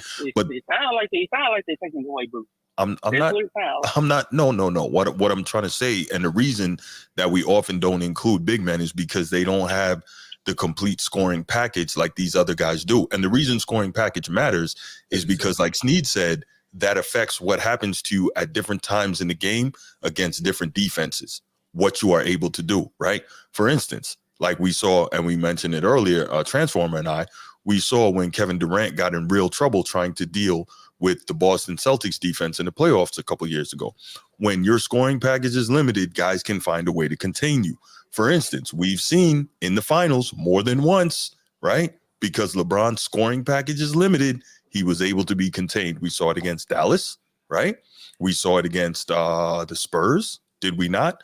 So when you can only do things certain way, it makes it a lot easier to guard you. That's why I think Gilbert and myself, and I'm not going to speak for the other two gentlemen on the panel, but that's why someone like me and someone like Gilbert gives more credence to someone who has a greater scoring package and more scoring versatility. That makes them a better scorer, despite the fact that they may not throughout their career have scored as many points as someone else. You tracking? I think that's what makes the question more easier to answer. Versatility. We're forgetting that. Like versatility on how you're scoring. Not that you're the most dominant at one way of scoring. Kareem was dominant at one way of scoring. Shaq, dominant, one way of scoring. Bron, dominant, one way of scoring. Okay. End of the game. Do you see Shaq getting the ball? No. Guess who got the ball? Guess who got the ball when Shaq was playing at the end of the game? Kobe had the ball. Because Kobe could score at any point of the floor. He gets the ball. I can put it up from the 3. If I'm double team, I can dribble out of that double team, pivot, turn around, back foot, jump shot. You know what I mean? So like Shaq couldn't do that. Kareem couldn't do that. Hakeem couldn't do that. As much as people go to his camp, they go to Hakeem's camp for the footwork because Hakeem had great footwork. Kobe loved his footwork. How you think he learned that turnaround, pivot, step through, throw it up the backboard, pass it off to Gasol? He learned that footwork from Kareem. He didn't learn how to score from Kareem. He already knew how to score. So once he added that footwork in it, okay, now I just added another tool to my belt to have a better scoring package. So when we talk about the best NBA scorers, we're talking versatility from the 3-point line. If I give you the ball at the 3-point line, can you do something with it? If you get the ball at 20 feet, can you do something with it? If you get the ball at 15 feet, can you do something with it? If you're in a post, can you do something with it? Kareem, Bron, and those guys, they can't do nothing with it from the 3-point line. So it takes them out of the argument. Let me interrupt for a second, right? So Young Disciple, great point. Thank you. Y'all are describing the most versatile scorer. All right, I hear you on that. So if I know how to fix cars, right? I'm really good at fixing Fords, okay? And I can fix all these Fords out here. I'm a great mechanic, right?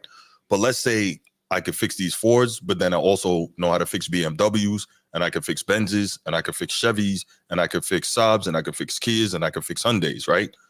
Now I'm a more versatile mechanic Doesn't that make me a better mechanic because I can do more things and fix more cars? My versatility makes me superior. That's what we're saying. So I get that you want to defend your guy. I totally get it. But more versatility as a scorer makes you a better scorer, even if you have not scored as many points in your career. That's what I'm getting at. I don't know if these guys agree with my analogy, but that's the analogy I'm making. I agree, because if you want to put it off straight points, then the greatest of all time would be Wilt Chamberlain. 50 points in a season? Right, 50 point per game average? Yeah. Go ahead, Nino. What were you saying, man? I'm sorry. I agree with y'all point, but see, this is what I'm saying. Y'all go, what y'all, because most people go straight to clip. That is a move, yeah. In the last minute, you need a move. You need a go-to move. You need a way, because more than mid-range is way more dangerous. The last time, 9 times out of 10, you got to shoot it. I agree with that. Mm-hmm. It's way. Basketball was from the first quarter to the fourth quarter. I agree with the clip. If you going off straight, yeah, you need to move at the end of the game. Okay, this is basketball. You got to play the game fourth quarter. Kareem, I don't understand how Kareem could be number one in points. If we just talking about scoring. Now, if we talking about left, it got to be two different questions. The most versatile scorer and all of that. Kobe, MJ, you can't refute that because that's Kobe, MJ. Mm-hmm. But why is it Kobe, MJ? Elaborate on that. Elaborate on that real quick. Why is it Kobe and MJ? Because they did what they. So, do y'all think Kobe is a better scorer than MJ? No. Tell us why you think Kobe and MJ. That's what I want to hear. Because they created another way of scoring. I feel like MJ. Okay, Kobe took MJ moves. Mm-hmm. MJ created a different way of scoring. You know, when the big man leaves, this is why I'm wondering, do we discredit MJ? This is what the argument the kids make when they try to discredit MJ. Oh, this was MJ the only one doing his thing. MJ started to, okay, I'm going to go in. We ain't throwing the ball as a big man in the post. We can have some do triangle. Everybody, we talk about 3-level scoring. MJ didn't shoot a lot of threes. He got in his sweet spot. Do that mean he couldn't shoot threes? No, that's foolish. I think, well, everybody, some players say he couldn't shoot threes. He couldn't. MJ made his money in the mid range with his poster. That was his move. Everybody got their move. Yeah. Kobe took what MJ did, mastered that, but he had a 3-point. That was his move, and he up there in points. He is Kobe like number 4, MJ like number 3. Where are the rest of them guys that we talking about? So longevity got to play a factor. MJ is number 5, by the way. Longevity got to play a factor. The changing of the what I'm trying to say, like the creation of the scoring. That's why Wilt and MJ got to be in there. They changed the rules for Wilt to make it harder for him to stay. MJ just MJ. He is the creator. He is how you got Bron, Kobe, T-Mac, all of that. You got that from MJ. Vince Carter. You got that from MJ. You got to put him in there. Kareem led the league in scoring. All-time leading scorer. I get what y'all saying. All-time leading scorer. You telling me he's not one of the greatest scorers. That's just crazy. And Bron, what we have done with Bron? We went because we're not talking about the most points by NBA scorers. That's where I think we're missing the point of the conversation. The point of the conversation is basically the versatility, like we said. If at any point of the floor, when you get the ball, are you a problem? Are you a problem at every point of the floor? That's the best scorer that we're talking about. No matter where you're at on the floor, if you get the ball, you are a problem. Melo was a problem. Kobe was a problem. Jordan was a problem. Shaq wasn't no problem. Bron is not no problem. Who else is his name? Karl Malone, they're not no problem. Kareem, they're not a problem at the 3-point line. We're talking about at any point of the floor. If that ball passes half court and you get the ball, are you a problem? You're dangerous. You're dangerous. So was MJ a problem at the 3-point line? Or you can't? Or are we? I would say yes, even though he's not a great 3-point shooter. Let's do this simply, he right? can make a move from the 3-point line. I was about to say, are you just going to leave him? You're not going to leave him. There's no place on the floor MJ gets the rock that you're going to leave him alone. That tells you how dangerous he is as an offensive player. I think he would have been able, but that's not how the game is played. I'm not gonna count that against him. So I'm not gonna count the way the game played against other players because it's basketball. It's 5 players playing basketball. But so I'm thinking, I'm guessing it's a different conversation. We can't say all time NBA scores and we talking about versatility. That's 2 different things. And what I think we did with Bron, I'm gonna let y'all go because I want to see what everybody else got to go. I think what we have done with Bron, we seen him in the Spurs, which I would agree. He wasn't that player yet. He had a 1-level score.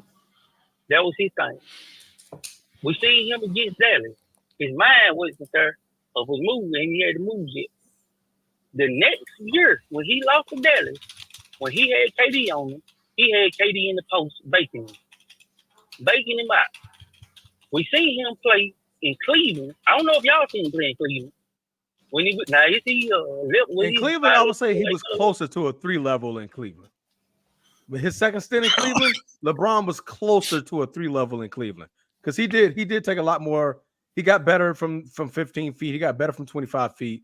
I mean, Toronto was literally scared of him from at any point of the floor, but he was closer to that then. To me, that would be peak. Well, yeah, that's what I think. What I think we've done with Bron, we say, okay, you struggled the first. You failed against the Spurs. You had a meltdown against Dallas. You just a driving score. That's all I'm saying. I'm saying watch the Cleveland. Watch after Bron lost. Just like when MJ come in, he used to play like James Harden. Well, no disrespect. I mean, you know what I'm trying to say. No, I don't know what you're saying. James Harden and MJ in the same sentence is entirely disrespectful. Don't do that. Rude. Blocked. I'm saying one-on-one basketball. Not even. Nah. James Harden invented the carry. He invented the carry. I'm saying, listen, this is what I'm saying. One-on-one basketball. This was the story that was told. Well, I can't say, I might be lying. They say MJ is playing one-on-one basketball. Phil tells like, come here. You want to win, or do you want to be the best scorer? All that. Right. And then he developed mid-range and developed a game like that. So that's all I'm saying. I hear you, Nino. But I'm gonna let you go, man. I'm gonna let you go. We got a couple more. Hopefully, we got a couple more calls to get to, and I want to address something that Young Disciple said in the chat, which I thought was real interesting, man. Appreciate your call, Nino. As always, man. Yeah, appreciate you. All right, we got Sneed. Sneed, what's good, brother? Bruce, what's going on, bro? All right. Hold on 1 second, and I'm gonna get to you. All right, hold on. So, Sports Disciple, Young Disciple said in the chat, I thought this was really interesting. He said MJ was a horrible 3-point shooter. We got to stop that. That's a false narrative, right? What we like to do, we want to compare guys' 3-point shooting percentage to how threes are shot today. And we keep talking about how back then the 3 wasn't nearly an integral part of the game because as his logic would dictate, you get a higher percentage shooting shots or attempting shots closer to the rim, right? That's always been basketball until recently. But the reason I'm going to say that, during the 1980s, I just looked this up, Young Disciple, the average 3-point shooting percentage was relatively low, starting at around 23.8% in the early 1980s. By the end of the decade, it had improved slightly, but remained below 30%. Michael Jordan is a career 32 and change percent 3-point shooter, right? Again, they didn't shoot threes a lot back then, but that means he was higher than average 3-point shooter for the era that he played in the 1980s. In the 1990s, the average 3-point percentage saw a gradual increase, reaching around 30% in the early part of the decade and peaking in 1996 when the 3-point line was temporarily shortened and they put it back. But by the end of the 1990s, the average 3-point percentage in the NBA was about 34%, which puts Michael Jordan just below average. So to say that Michael Jordan was a horrible 3-point shooter is a flat out lie. It is disingenuous, right? We cannot compare it to how the 3-point numbers are today and how the game is played today. We can't. So if you want to do that, you got to look at it relative to the era that he played in. So I just wanted to go ahead and put that out there. Sneed, go ahead, brother. All right, Bruce, man. Hey, listen, I just want to start by saying I don't disagree with much of anything anybody has said.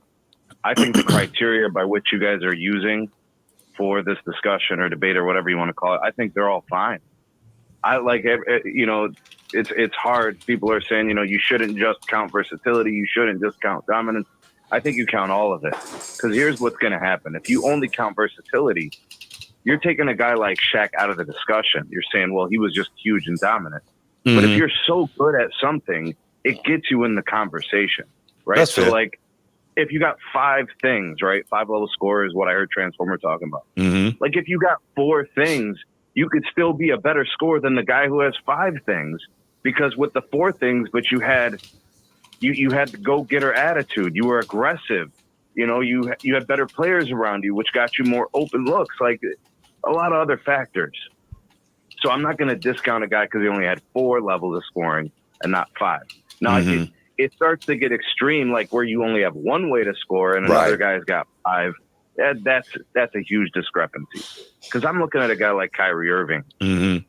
I mean, he's scoring with his left and his right. Yep. He's off the corner of the backboard. Yep. I mean, he's got teardrops. He's got hook shots. He's got the 3-ball. Mm-hmm. He's got the fadeaway. Bro, he scores over big players, and he's small. Yeah. And he knows how to get to his spots, and he knows about game situations. The intelligence is there too. Like there's so many factors in scoring. I'm good with Kyrie. That's fine. I think he's 5 level, because when he gets matched up on a guard, he can take them into the post as well. So I'm with you. Yeah, and I just gave him as an example. I'm not saying he's the greatest scorer. I'm not saying anybody's the greatest scorer. That's a hard conversation to have, because you're going to have people telling you, well, the guy who has the most points is going to be the greatest scorer, which I disagree with. I'm just saying you got to take into account so many things. We could say who's a great scorer. Saying who's the greatest is very hard to do. Mm-hmm. It's hard because you're going to have to discount some guys. I'm not trying to discount Wilt. He was like, think of a more dominant player than Wilt Chamberlain. It's hard to. It's hard to. Yeah. Think about a guy more dominant than MJ. I can't. It's so hard to do. I don't want to discount anybody. But I can definitely. Well, Shaq, I mean, he was averaging an incredible, in his prime, an incredible scoring clip, and he could make free throws. Right. So there's all these anomalies, these extremes. Hack-a-Sack was a thing. Yes, Hack-a-Sack was a thing, definitely. I agree. He left a lot of points on the table. A lot. Yeah, I agree. So I'm looking at the way that this thing is framed. I think the best way to do it is to ask the person across from you, how do you want to characterize a great scorer? Mm-hmm. And then you go from there. You define the lines, and then you start ranking guys at those things, because it's wide open. I'm looking at all the names people are dropping in here. They're all right. I'm looking at the names you guys mentioned. They're all good choices. Mm-hmm.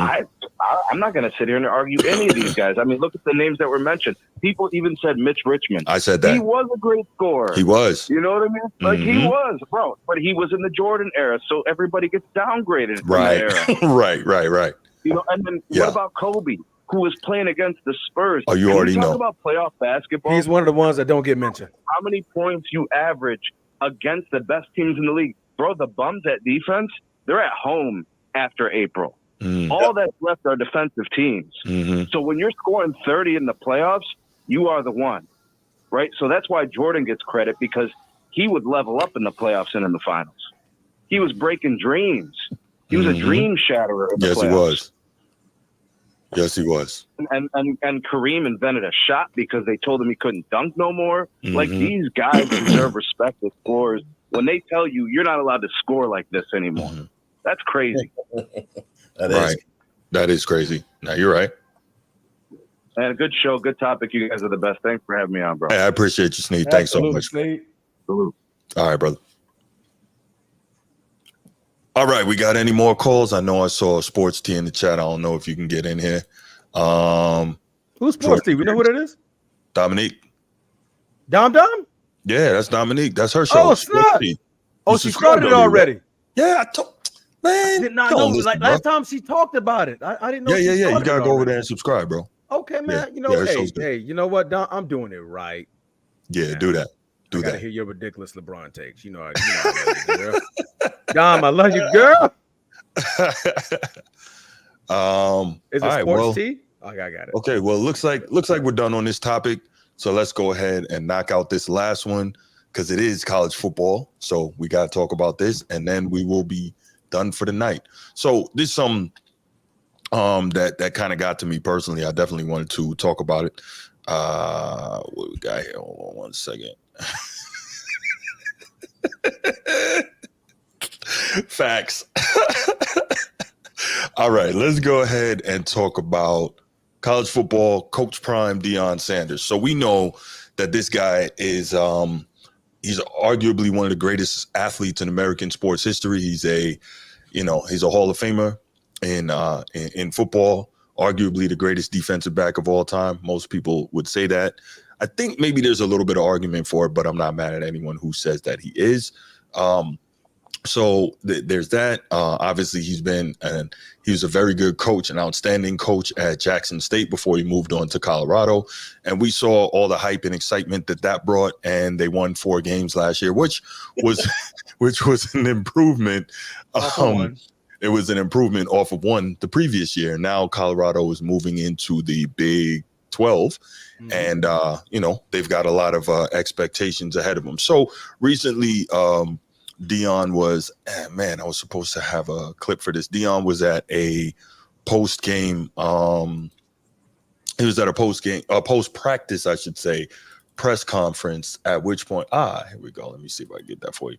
He was at a post-practice press conference at which he got into it with a couple of the reporters. One of the reporters was from CBS, and he refused to deal with that guy because basically what happened was he found out that there was a young African-American reporter or an African-American reporter, I don't know if he was young or not, working for CBS at the time, and he had gotten some access to Deion and written up a story. And once he did the story, they took the story from him and they gave it to a white reporter. And so Deion was like, yo, that's not cool. Like, this guy did his work, blah, blah, blah. And then you took it from him. And, so he didn't want to deal with anyone from CBS, which at the time we were like, why is Deion acting like this towards a reporter from CBS? And so that became a thing. Then he had another reporter, and he was asking him, when the guy went to ask him a question, he was like, why are you like this? What is the problem? I want to help you. Sean Keeler, I think it's Sean Keeler. Yeah. Sean Keeler. So it ends up being an issue, and we're like, what's going on here? So we end up finding out that this guy, Sean Keeler, he's a columnist in Denver, and he had said some things clearly that Deion didn't like. And so let's hear a little bit.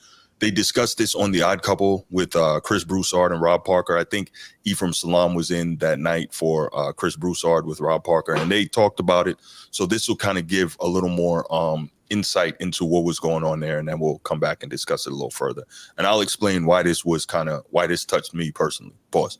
Colorado, the athletic department, specifically their football program, has informed the Denver Post that Deion Sanders and anyone else within their football program will no longer take questions from columnist Sean Keeler. In a statement sent to the Post, Colorado said that they have received a, quote, series of sustained personal attacks in Keeler's coverage of the program.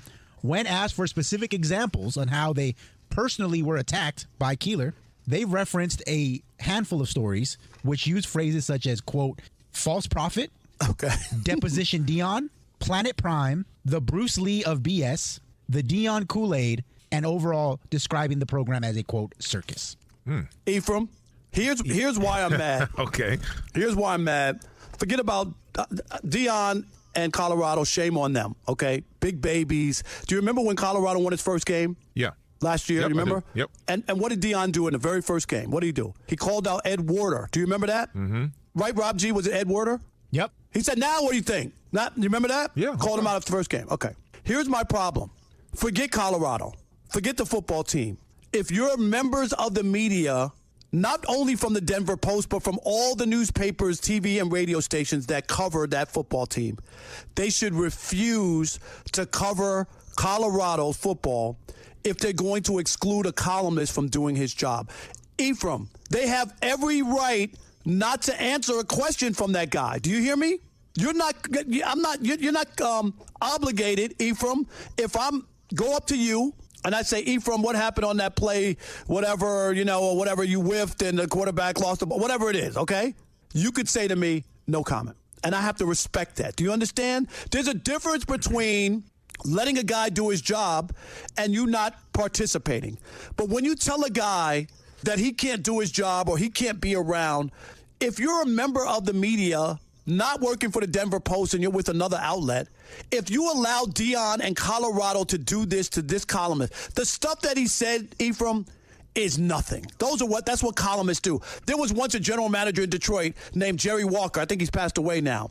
And Ephraim, his big thing was he couldn't get pitching for the Tigers. You know what nickname I gave? He could never make a trade to get pitching.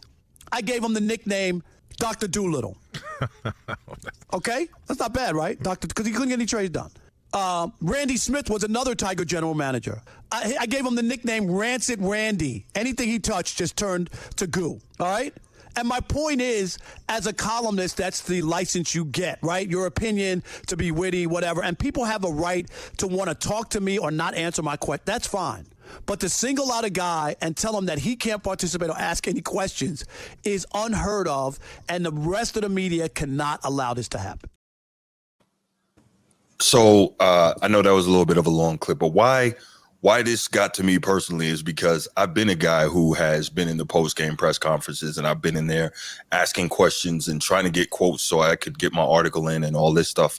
And I can't imagine being in that situation or how I would have responded, especially as a novice reporter that I was, to, try to ask someone a question and to be told that nobody in the program or that head coach is going to answer any questions from me. I'm like, that's crazy. Like, that's part of your job, to sit there and take these questions from the media, even when it's uncomfortable. So I'll give some more insight on that. But you guys' thoughts? Okay, because G looks like he wants me to talk. So when I first heard the interview, because I heard this interview of earlier when I was working out. So at first I was like, okay, I get where Deion is upset or the Colorado Buffs, they're upset. But then I thought about it, because when you responded to me earlier when we were talking about it, I was like, you know what? Bruce is a journalist.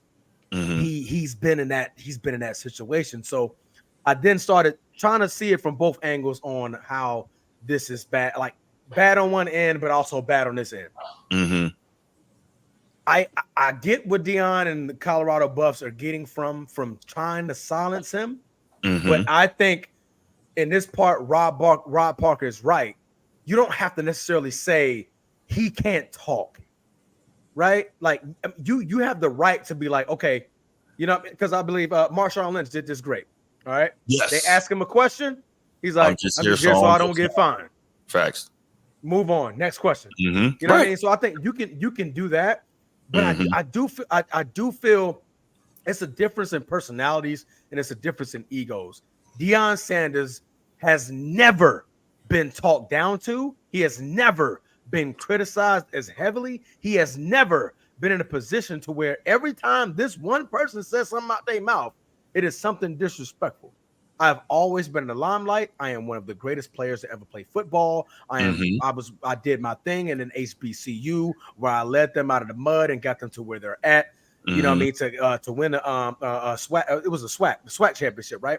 SWAC, I won a SWAC title and things like that. I've been that guy no matter what I did. The Atlanta Braves, what I did with that team, the Yankees. So I've been that guy. So I get it from an ego point of Deion just, okay, whatever this guy's talking about, it's not football. It's always just criticizing me and attacking me, and I feel like that's much. But then again, you're going way too far by saying this guy can't say anything. Is he? You know what I mean? I think it is. Because at the same time, like, Deion has to understand, you have to be able to take it, bro. Pause. You got to be able to take it, bro. If you don't want to answer it, bro, just don't answer it. Right. Just don't answer it. Next question. You know That's what I mean? all Next question. You can easily say that, because I'm thinking about it with a journalist hat on. I've never been a journalist, but I'm thinking about what a journalist hat on. The dude literally said, I mean, this is how I make my bread, bro. This is how I get my money. I'm getting clicks because of you. I'm literally thinking it from a click and a beat writer perspective. I am getting my name because of you. So guess what? If I got to do what I got to do to put food on my table, that's what he's doing. You know what I mean? Now, do I think the criticism is fair? I don't think it is. I don't think it's fair at all. because like the name calling and stuff like that. Like, come on, man. The man been there 1 year and what he's done with the team. So let me interrupt real quick. So part of the reason that he's the guy, the columnist, right? So first, remember what Rob Parker said. When you're a columnist, you get a little more liberty as a writer to be opinionated versus as a beat writer, you're just telling the facts of what's going on, right?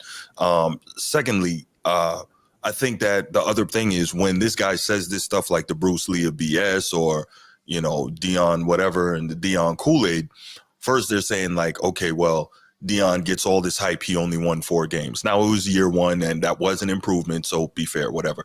Cool. Then there's the other part of if you like do the research into a lot of the stuff that's allegedly going on, around the Colorado program, it's not great. If you hear a lot of the stuff, right? Like if you hear commentary from athletes who left the program, or if you hear stuff about, you know, allegedly guys, you know, gambling large amounts of players, gambling large amounts of money and guns and stuff being around the team. And again, it's Colorado.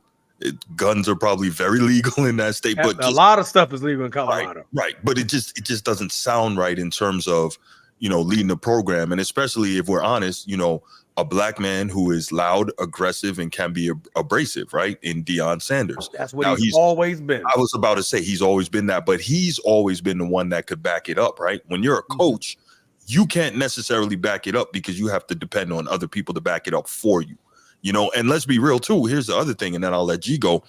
Like they were talking about after the first game last year, I think it was Ed Werder, who is a very respected NFL scribe after the TCU game when they won. He's like, do you believe? Do you believe? So it's like Deion, and no disrespect to him, but it seems like he only wants reporters around that are going to kind of kiss the ring. You know what I'm saying? If they're critical, he seems to be less than willing to deal with that and interact with it. And finally, I saw, I was looking this stuff up and reading more about it. There's apparently a clause in his contract saying that he only has to deal with media members that they find like mutually acceptable. I guess the university. Mutually agreed upon media. Thank you. Mutually agreed upon media. Thank you. Yeah. So I'm like, that's kind of, I've never heard that before. Now I'm sure he's not the first person to have that clause in his contract. I'm sure. So I'm not assuming that. I just found that odd, like mutually agreed upon media. Like you're getting paid handsomely. You want all the attention when it's great. When it's not so great, go out there, answer the damn questions and move on. G, go ahead. First of all, I think I just want to take my hats off. I don't really know enough about the whole sports journalism arena and, you know, what's acceptable and what's not acceptable, right? But if somebody is like blatantly stretching the truth and or exaggerating for likes and clicks and baits, and we call it being opinionated, but you're not like, not necessarily kissing the ring, but you're not like telling the facts how it is. Okay. I'm gonna bounce you up out of there too. Like, especially if it's in my contract that I don't have to talk to you and you've been spewing like misinformation or you know, and amplifying stuff that, you know, may not be to my liking. I'm building a team here, and these are young players that you are like really talking about, and their impression when they open the newspaper shouldn't be all negative all the time. And so if that's the case, I do agree with that. Yeah, he has to bounce them out. He has to. Like, I know we only seeing like one side of the story here as far as what the media is depicting. Like they depict him as bad guy. I mean, I see both sides. I'm just saying, like, the thing about Deion, what was Deion great at in NFL? What was he great at? Self-publicity. Defense. Oh yeah, of course. Defense, yes. Right? What was the off the field greatest thing he was good at? Wordplay, marketing, comebacks, marketing. Mm-hmm. So you mean tell me, Deion, bro, it was the one time where you didn't have that notebook that you always had to write up all your quotes on standby, waiting on Buddy to say something. Right. You know what I mean? So on the lines of a Marshawn Lynch, hey man, I'm just here so I don't get fined. You know what I'm saying? I'm just gonna answer your question so I don't boot you up out of here. Like, I mean, I just started out off the top of my dome. So you mean to tell me, Deion, bro, you couldn't do that?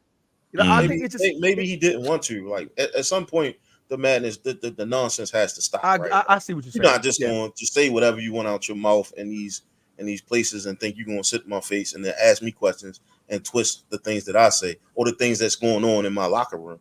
Like, especially when it's a repetitive. Yeah, these are kids, man. Like these, I mean, they young men.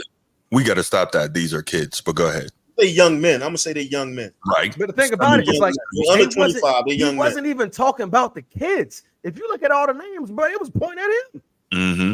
Like, bro, when Deion asked him, when Deion asked him, "What did I do to you? What did we do to make you this way, bro?" And when dude said, "I don't know," I was like, "All right, bro. Now you just doing stuff." So you heard the interview? Okay, yeah. I heard the interview. It's like, but he kept asking him, "Can I ask you a football question? Can I ask you a football question? Can I ask you a football question?" No. I'm like, whoa, okay. But I got where Deion was coming from because he's like, no, because dude said, well, we'll talk about the reason why I don't like it offline. And then Deion cut it off. It was like, okay, cool. I'm not going to answer your question until we have that conversation because I want to know why you are this way. I get that from Deion. It makes sense, bro. Especially if it's in my contract and I ain't got to deal with this shit. Oh yeah, you out of here, shorty. Like I don't got time. I'm too busy doing other things. And I think when it comes to like a black coach in Colorado, and I ain't gonna pull a race card. I'm not here to do that.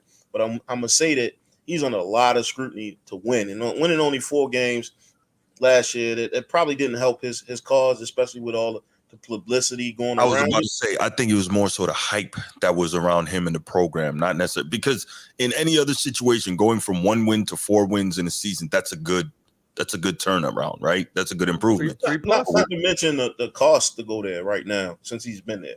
Not to mention the price of the ticket sales that rose. Like the school in itself is doing really, really well. They was doing well without him winning, but now you know that tuition is able to rise that tuition or raise the tuition, and yeah, the school is doing really, really well when it comes to Deion being there. Just much like when he was at Jackson State, he brings value to the school. And if they put in the clause like, the amount of celebrities that would have never came to a game, man, there's one columnist, man. We don't get him out of here, man. We keep this party rolling, man.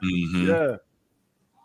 No disrespect to the art of journalism, but no. I get what you're saying. I get what you're saying. When it's constant attacks, at that point you're viewed as a hater. Like, bro, what are you talking about, bro? Your conversation isn't even about football. It's literally bashing my name. Well, I think it's more so that guy was talking about, the entire program, but obviously Deion is the head of the program. But let me ask you this, right?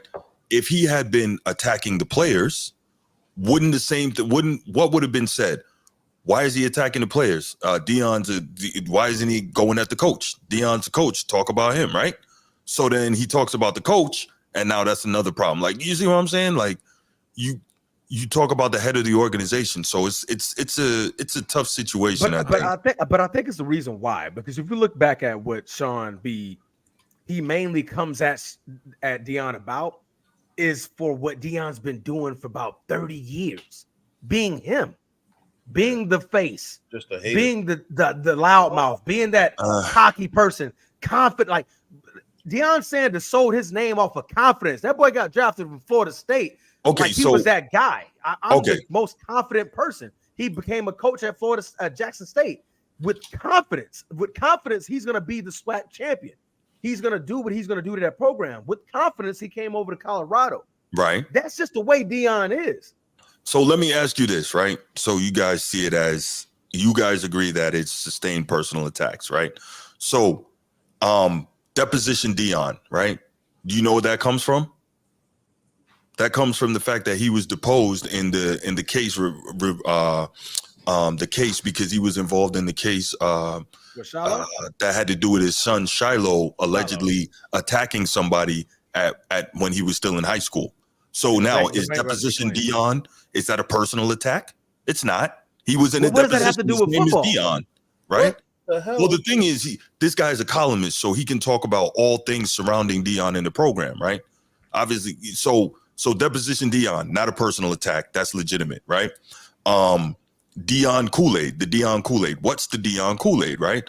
The Kool-Aid is that Deion is immediately going to come and turn Colorado into something. And well, after a hot start, it didn't end up being that way. So if a columnist writes about drinking the quote unquote Deion Kool-Aid, is that a personal attack or does that make sense? Listen, I'm not saying that this columnist is right in everything he did. I'm just saying we need to maybe look a little deeper, right? What's the other one? Circus. When you hear all this stuff that's going on around the Colorado program and not all of it is positive at all, right? There's a lot going on. It's a very loud program, if we're honest. A circus could be, that term could be apropos. So again, are these personal attacks? Why really. would you consider it a circus, though? Say again? Why would people consider his program a circus? So when you talk about circus, right, you talk about all the attention, all the noise, everything that's going on multiple fronts. And so that's why I don't see it as a personal attack. And I see why someone would say, it's a quote unquote circus. I don't understand that. I really don't understand why they would call the program a circus.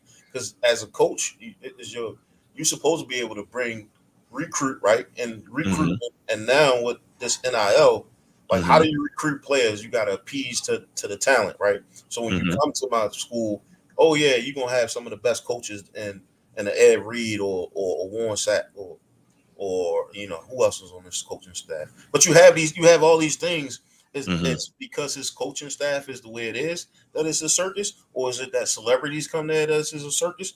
I think he demand a lot from his players based off of what he's presenting to them. I think it's everything involved, positive and negative, is why you could theoretically, refer to it as a circus. And I don't see that as a personal attack, especially not coming from a columnist. So how? When he did that, when he was talking like that in Atlanta, was it a circus? My last point: if they only won one game last year, the year before that, and they won 4 games. How can you say it's a circus when last year it was nothing? He's winning more games, so they're not getting worse. They're actually getting better. And we saw in the middle of that season last year, they changed a lot of their games. Like, there was a lot of players, a lot of teams they were supposed to play, they changed it. In the middle, we went from being home to being away in certain games. And so I'm not saying that, things changed for them because they was hot and they had a whole lot of attention. But Deion is going to demand that type of attention. And that's fine, but let me okay, so players to play at a higher level. I don't think the guy should be able to just come in and say whatever without facts, man. But that's the thing, though, right? As a columnist, you don't get to be a columnist if you weren't a beat writer first, right? And that is all based on facts. Like, print journalism is much different than the opinion space where we are. Like, you generally need the hard facts behind you when you are a print journalist. For instance, right? I just looked up circus here, right? It's looking like where was the guy when they won one game? Hold on. One of the definitions of circus is this, right? A public scene of frenetic and noisily intrusive activity. Are you going to tell me that does not perfectly define the Colorado program? Let me read it to you again. A public scene of frenetic and noisily intrusive activity. So the fact that he's bringing attention to the team is a circus. See, the problem is this: that you're taking the term circus and applying a negative connotation to it. So when do we do that with any other program?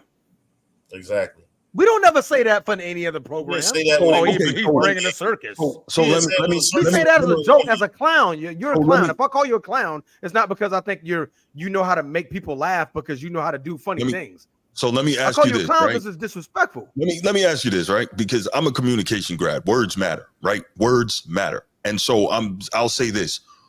What other program have we seen? What other program have we seen that has made this much noise in the first year of its existence? Not of its existence, of a new coaching regime, etc. What other high-profile program have we seen that looks like football team? Say again? When have we ever had a GOAT come and coach a college football team? There goes your question. There goes your answer. We've never had a GOAT in the NFL come and coach a football team and do what he did. And not only is that GOAT a GOAT in football, he's probably the most trash talking and loudmouth GOAT we've known in the NFL. So the fact that he's doing this in college. But what I'm saying, that doesn't change the fact that it by definition is a circus. But now you're going by definition, bro. You can dislike definition, bro. That's words definition. matter. When nobody words care about no matter, definition. We know what he mean by circus. Words matter. You can assume you know, but say he bringing a party. He bringing a party to Colorado. He bringing a party. A party means celebration. You're bringing everybody together. It's a party celebration. All their pitching is on the biggest party on the block. Right. You say circus, bro. Just for example, when we were talking about my Lakers, right? You talk about my Lakers, right? You've been to the circus when you were a kid, right? No. Let me finish. When y'all talk about my Lakers and LeBron James and the fact that they drafted LeBron, you're like, man, it's just another. It's the LeBron circus, right? It's the circus. Y'all mean that as a derogatory term? Disrespect. That's not always what it has to be, though. That is always what it is. And when That's somebody not always mentions what it circus, is. bro, You've been to the nobody's circus as a ever kid, mentioning right? circus in the limelight. Have you been to the circus as a kid? Yes, it's a bunch of clowns. And you had fun at the goofy circus, right? acts. Was it a negative experience for you? Yes or no? Was it a negative experience, or did you enjoy your time at the circus as a kid? I enjoyed my time at the circus, but you're missing. There you go. So that you're proves taking that it does not always have to be negative. An herbal term, an urban term. How are they using it in the street? How do we know that he's using it as a quote unquote urban term? How do we know that? By the rest of the shit. I mean, the rest of the stuff that he's saying. I'm just saying you don't know the dude. My bad. I don't know the dude. You don't know the dude. I got one point, man. I think Prime did a good job of putting a gag order in his contract for stupidity, dumb conversations like this. Like, I don't believe that you should be able to say whatever you want, speak on people without having facts, right? But we don't know that he doesn't have facts. That's the other thing. He asked him, he said, "I got to make a living," according to something. That's what somebody said in the chat. I don't know. But according to him, he said when he asked him why are you coming up with this stuff? This guy said, "Oh yeah, I got to pad my pockets. I got to make a living." And so it's an opportunistic point to start dragging this man because you know that anything that you say is going to amplify your base. So let's do this. Let's do this, gentlemen. Then do we want to? Obviously, we don't have time to do it now. We got to shut this down. But do we want to go back, find this dude's columns on Deion and the Colorado program and see what they say and revisit this? Let's see what he said. Because you're assuming that he doesn't have facts, and I'm like, we don't know that. What he said about the Colorado, since he follows Colorado. Let's see what he said prior to Deion coming in, and if he had those same sentiments towards the Colorado before he got there, when it was only winning one game, then I say this man is, he leaning towards one way.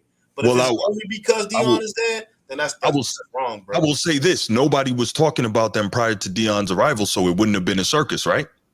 However you want to utilize it, however you want to take the term circus, it wouldn't have been one because nobody was talking about him. Talking about them. It would have been something. That's my view. I'm just saying, because you said you're making statements as if you know definitively that he's making stuff up without facts. So what we can do, and I should have done this before, this is my bad. What we can do is go back, find this guy's columns, because I'm sure they're online, read them and see what he has to say. Yeah, I mean, y'all want to do that? They're all bad. We can do that. Yeah, we definitely live in a society where people do things for likes and to go viral. And yes, what's they better do. person to jump on the coattail than a Deion Sanders, a Hall of Fame football player. We see the scandals and all these things. Like, this guy he's the only reason why he is in the news today is because he's talking about one of the great ones. That's it. If he was talking about somebody else, like I said, if he would, we couldn't even, we never heard of him prior to right. And everything people do is just retweet for Twitter. But yes and no, right? Because we don't know how long he's been a columnist. What if he's been a columnist at? I'm just making up. Denver Post. Let's just say Denver Post. That's the big paper out there in Colorado. But what if he's been a columnist at the Denver Post for the previous 10 years? Right? What if he has been? Until today? But there's a lot of columnists throughout the country that we never heard of until they get on TV or what have you. That doesn't mean they're not good at their job. That means people don't read newspapers that much anymore. I think what made it worse is if you hear. I'm not saying yay or nay, by the way. I'm playing devil's advocate. I know it sounds like I'm trying to defend the guy. I'm playing devil's advocate. But go ahead. If you hear Sean's follow-up, let me read you this here. You can't hide the fact that Colorado, which hired him with the sheer and utter desperation of a lonely nerd on prom night, conducted a lousy vetting process, hoping that a lifetime celebrity wouldn't come with a lifetime of skeletons in his closet too. What the hell does that have to do with football? Okay, so let's try this. Where is what I like to say is what is untrue there? If he's saying something that's not true, cool.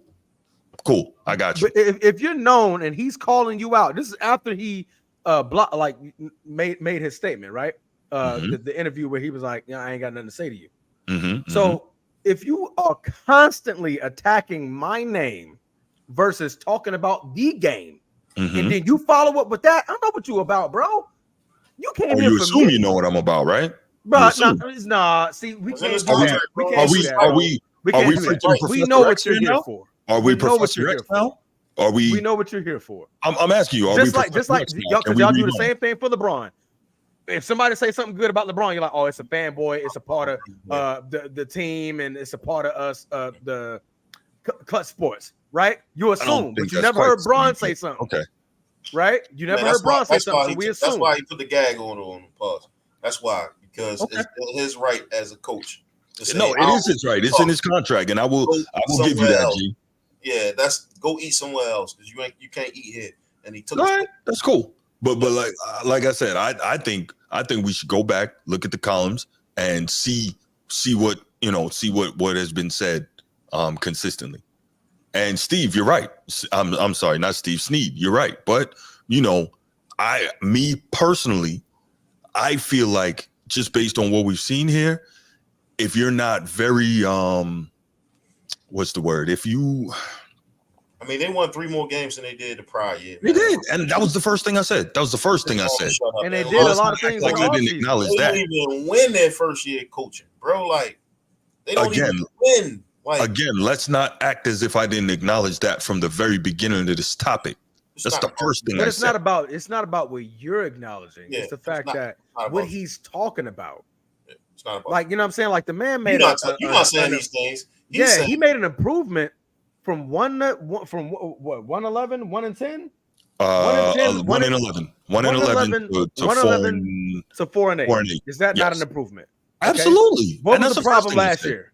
What did we see the problem was last year? They couldn't win in the trenches. In the trenches, right? What did he do this offseason?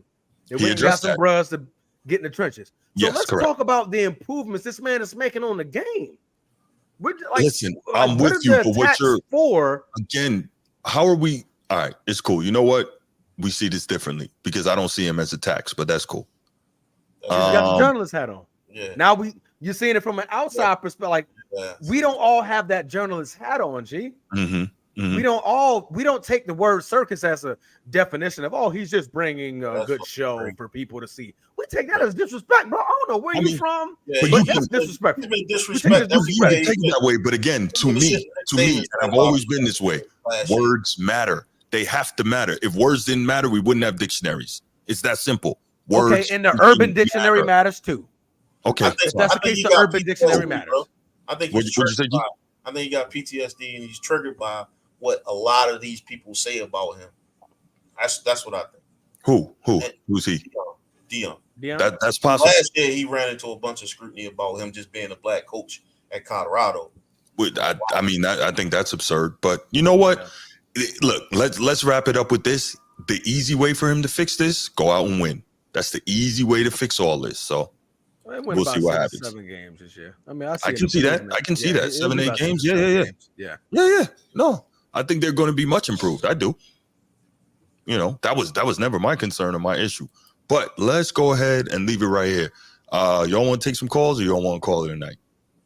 Yeah, take calls, bro. Take calls, man. We can't just deny the calls because it's late for us. Yeah, man. Hey, man, y'all can't call in on 904-219. Hey, because it's you're a wild dude. The midnight show. We about to hit the midnight cap. Big baritone. Good point, Sneed. Very good point. There we go again. Exactly. But Sneed, when have you ever heard the term? You're running a circus around here as a normal term, not as a term of endearment or disrespect. People take that as disrespect in urban terms. When you say, man, you're running a circus. What are you running a circus around here? You take that as disrespect. Take it as disrespect. That's interesting. Bro. Let's go ahead and open up the phone lines. Let's open up the phone lines. 904-219-8264. 904-219-8264. Go ahead, give us a call. We'd love to hear your thoughts on this whole Deion. Thank you, AJ. Situation. Put that comment up there right now. Format Podcast. What's up, man? Y'all all right, bro? What's going on, man? Who's this? Big Mike. Mike, man. Oh, Mike, I thought I saved your number last time, man. My bad, bro. Yeah, my other phone dead, bro. I got 2 phones. Okay, that's what's up. I'll save this one too. My boy Kevin Gates, man. All right, what you got, brother? Hey, I ain't gonna lie, this circus, that's disrespect, bro. I ain't gonna lie, bro. That's disrespect, man. Okay. I mean, I respect that you feel that way. I don't necessarily agree, but I hear you. I feel you where you come from too, but I look at both sides. You see what I'm saying? You know, like bro said, bro, today's time, man, that's like you a clown. So, You're a clown. Yeah. But see, I would never call Deion a clown. Only an idiot would call Deion a clown because he's not that. He's been successful in everything he's done in life, so we can't call him a clown. I think that's absurd. Right. So I feel you, bro. You know what I'm saying? I feel where you come from too, because you just everybody don't think like that. That's all you can agree this good while you agree this good. You know what I'm saying? But no doubt. At the same time, you know, I think if what bro just read though, I ain't read seen nothing, but if bro just read, I take it as he trying to disrespect that man, trying to degrade what he doing right now. Okay. For sure. All right. But nah, though, I was just checking in, man. Y'all, I'm taking in every time y'all on the show, bro. For sure. I appreciate that, Mike. Thank you for calling, man. I appreciate the support. I appreciate the call, man. Love you, bro. Man, be straight love, brother, for sure. All right, man. Have a good one. It's not about LeBron. No, it's not. But I think he was just making because Transformer had brought it up a few minutes ago in terms of LeBron and the term circus. These microaggressions got to stop. Man, listen. You know what? The Cowboys analogy is good though. That's good. All right. Anybody else? Any other calls before we go ahead and call it a night? It's a good show, bro. It's a real good show. We went damn near 4 hours. Yeah, man. Three and a half solid, man. This was a very good show. Very good show. Steve, let's check this out before we get out of here. I think calling Deion a clown is out of bounds. Nobody did that. To refer to CU being a circus by definition is a personal attack, but I'd have to read more of this reporter's articles. Yeah, and I think that's what I'm going to go back and do now. And if I'm wrong, y'all know me already. I'll get back on the show and I will say, yo, I was wrong. I got no problem with that. Sneed is an idiot. But no, if I'm wrong, I'll get right back on here and say, hey, I think this guy was out of bounds. I was wrong before in defending him as a columnist. So I'm gonna look this guy's stuff up and see what he has to say. I'm definitely looking forward to reading some of this stuff and checking it out. Yeah. So but the biggest thing is, man, like I said, I saw why there is a defense for him for being shut out of the whole thing.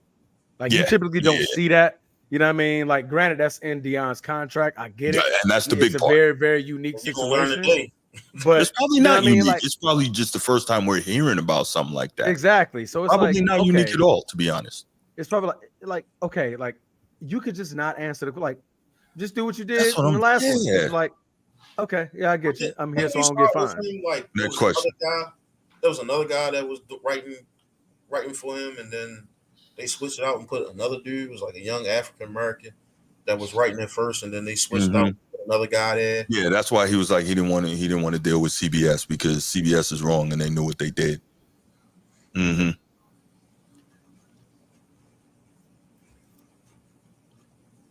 Yeah, so that was that. We get it, man. We all ain't journalists though. Man, I try. I feel you though. What you guys said definitely has value as well. All right, so what we're gonna do right now, we are gonna call it at 3:33. 3:33. Yeah, this is a heck of a show, man. This was big. On a Saturday, we got down, man. Y'all fellas did me proud, man. I appreciate y'all, brothers, man. Did you proud, Paul? Yeah. Oh, here you go, I man. didn't do you at all, G. You know what? I definitely got to find the No Diddy shirt. I got to get me one of those. Something, bro. A headband. Hey, get Man Down Sports on here, man. Tell us where you get it from. Shout out Man Down Sports, man. No Diddy merch. Yeah, definitely. No Diddy merch. Yeah, I need that. But for everybody who came into the show tonight, man, I really appreciate y'all. Appreciate y'all hanging with us. This was a long one, but I like to think we had some really good topics, and I like to think that we definitely gave you guys something to think about with our perspectives. And we really appreciate you guys' interaction in the chat. So one more time, if you haven't already, and I think everybody has, if you haven't already, please hit that like on the way out. And also, hit that share, man. That share button is powerful. And again, I love the fact that I'm really seeing a lot of the same faces in here, that loyal fan base. But let's go ahead and blow it up, man. So hit that share button and let's get this out to more sports fans. All right. So y'all have a good one. I appreciate y'all. And we'll probably be back, I guess, Wednesday night. Right, fellas? Wednesday night. Yeah, unless something crazy happens between now and then. But, and I might. It's 'tis the season. Yeah. That's what I'm saying. You might sign somewhere by now. I know, right? And I might have I'm thinking Tuesday night I might be doing the college football show with Ryan Langford. So we'll see about that.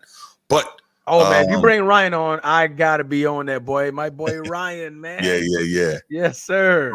So we're gonna go ahead and leave it right here, y'all. Everybody have a wonderful night. Be safe, and we'll see you next time. And we out. Peace.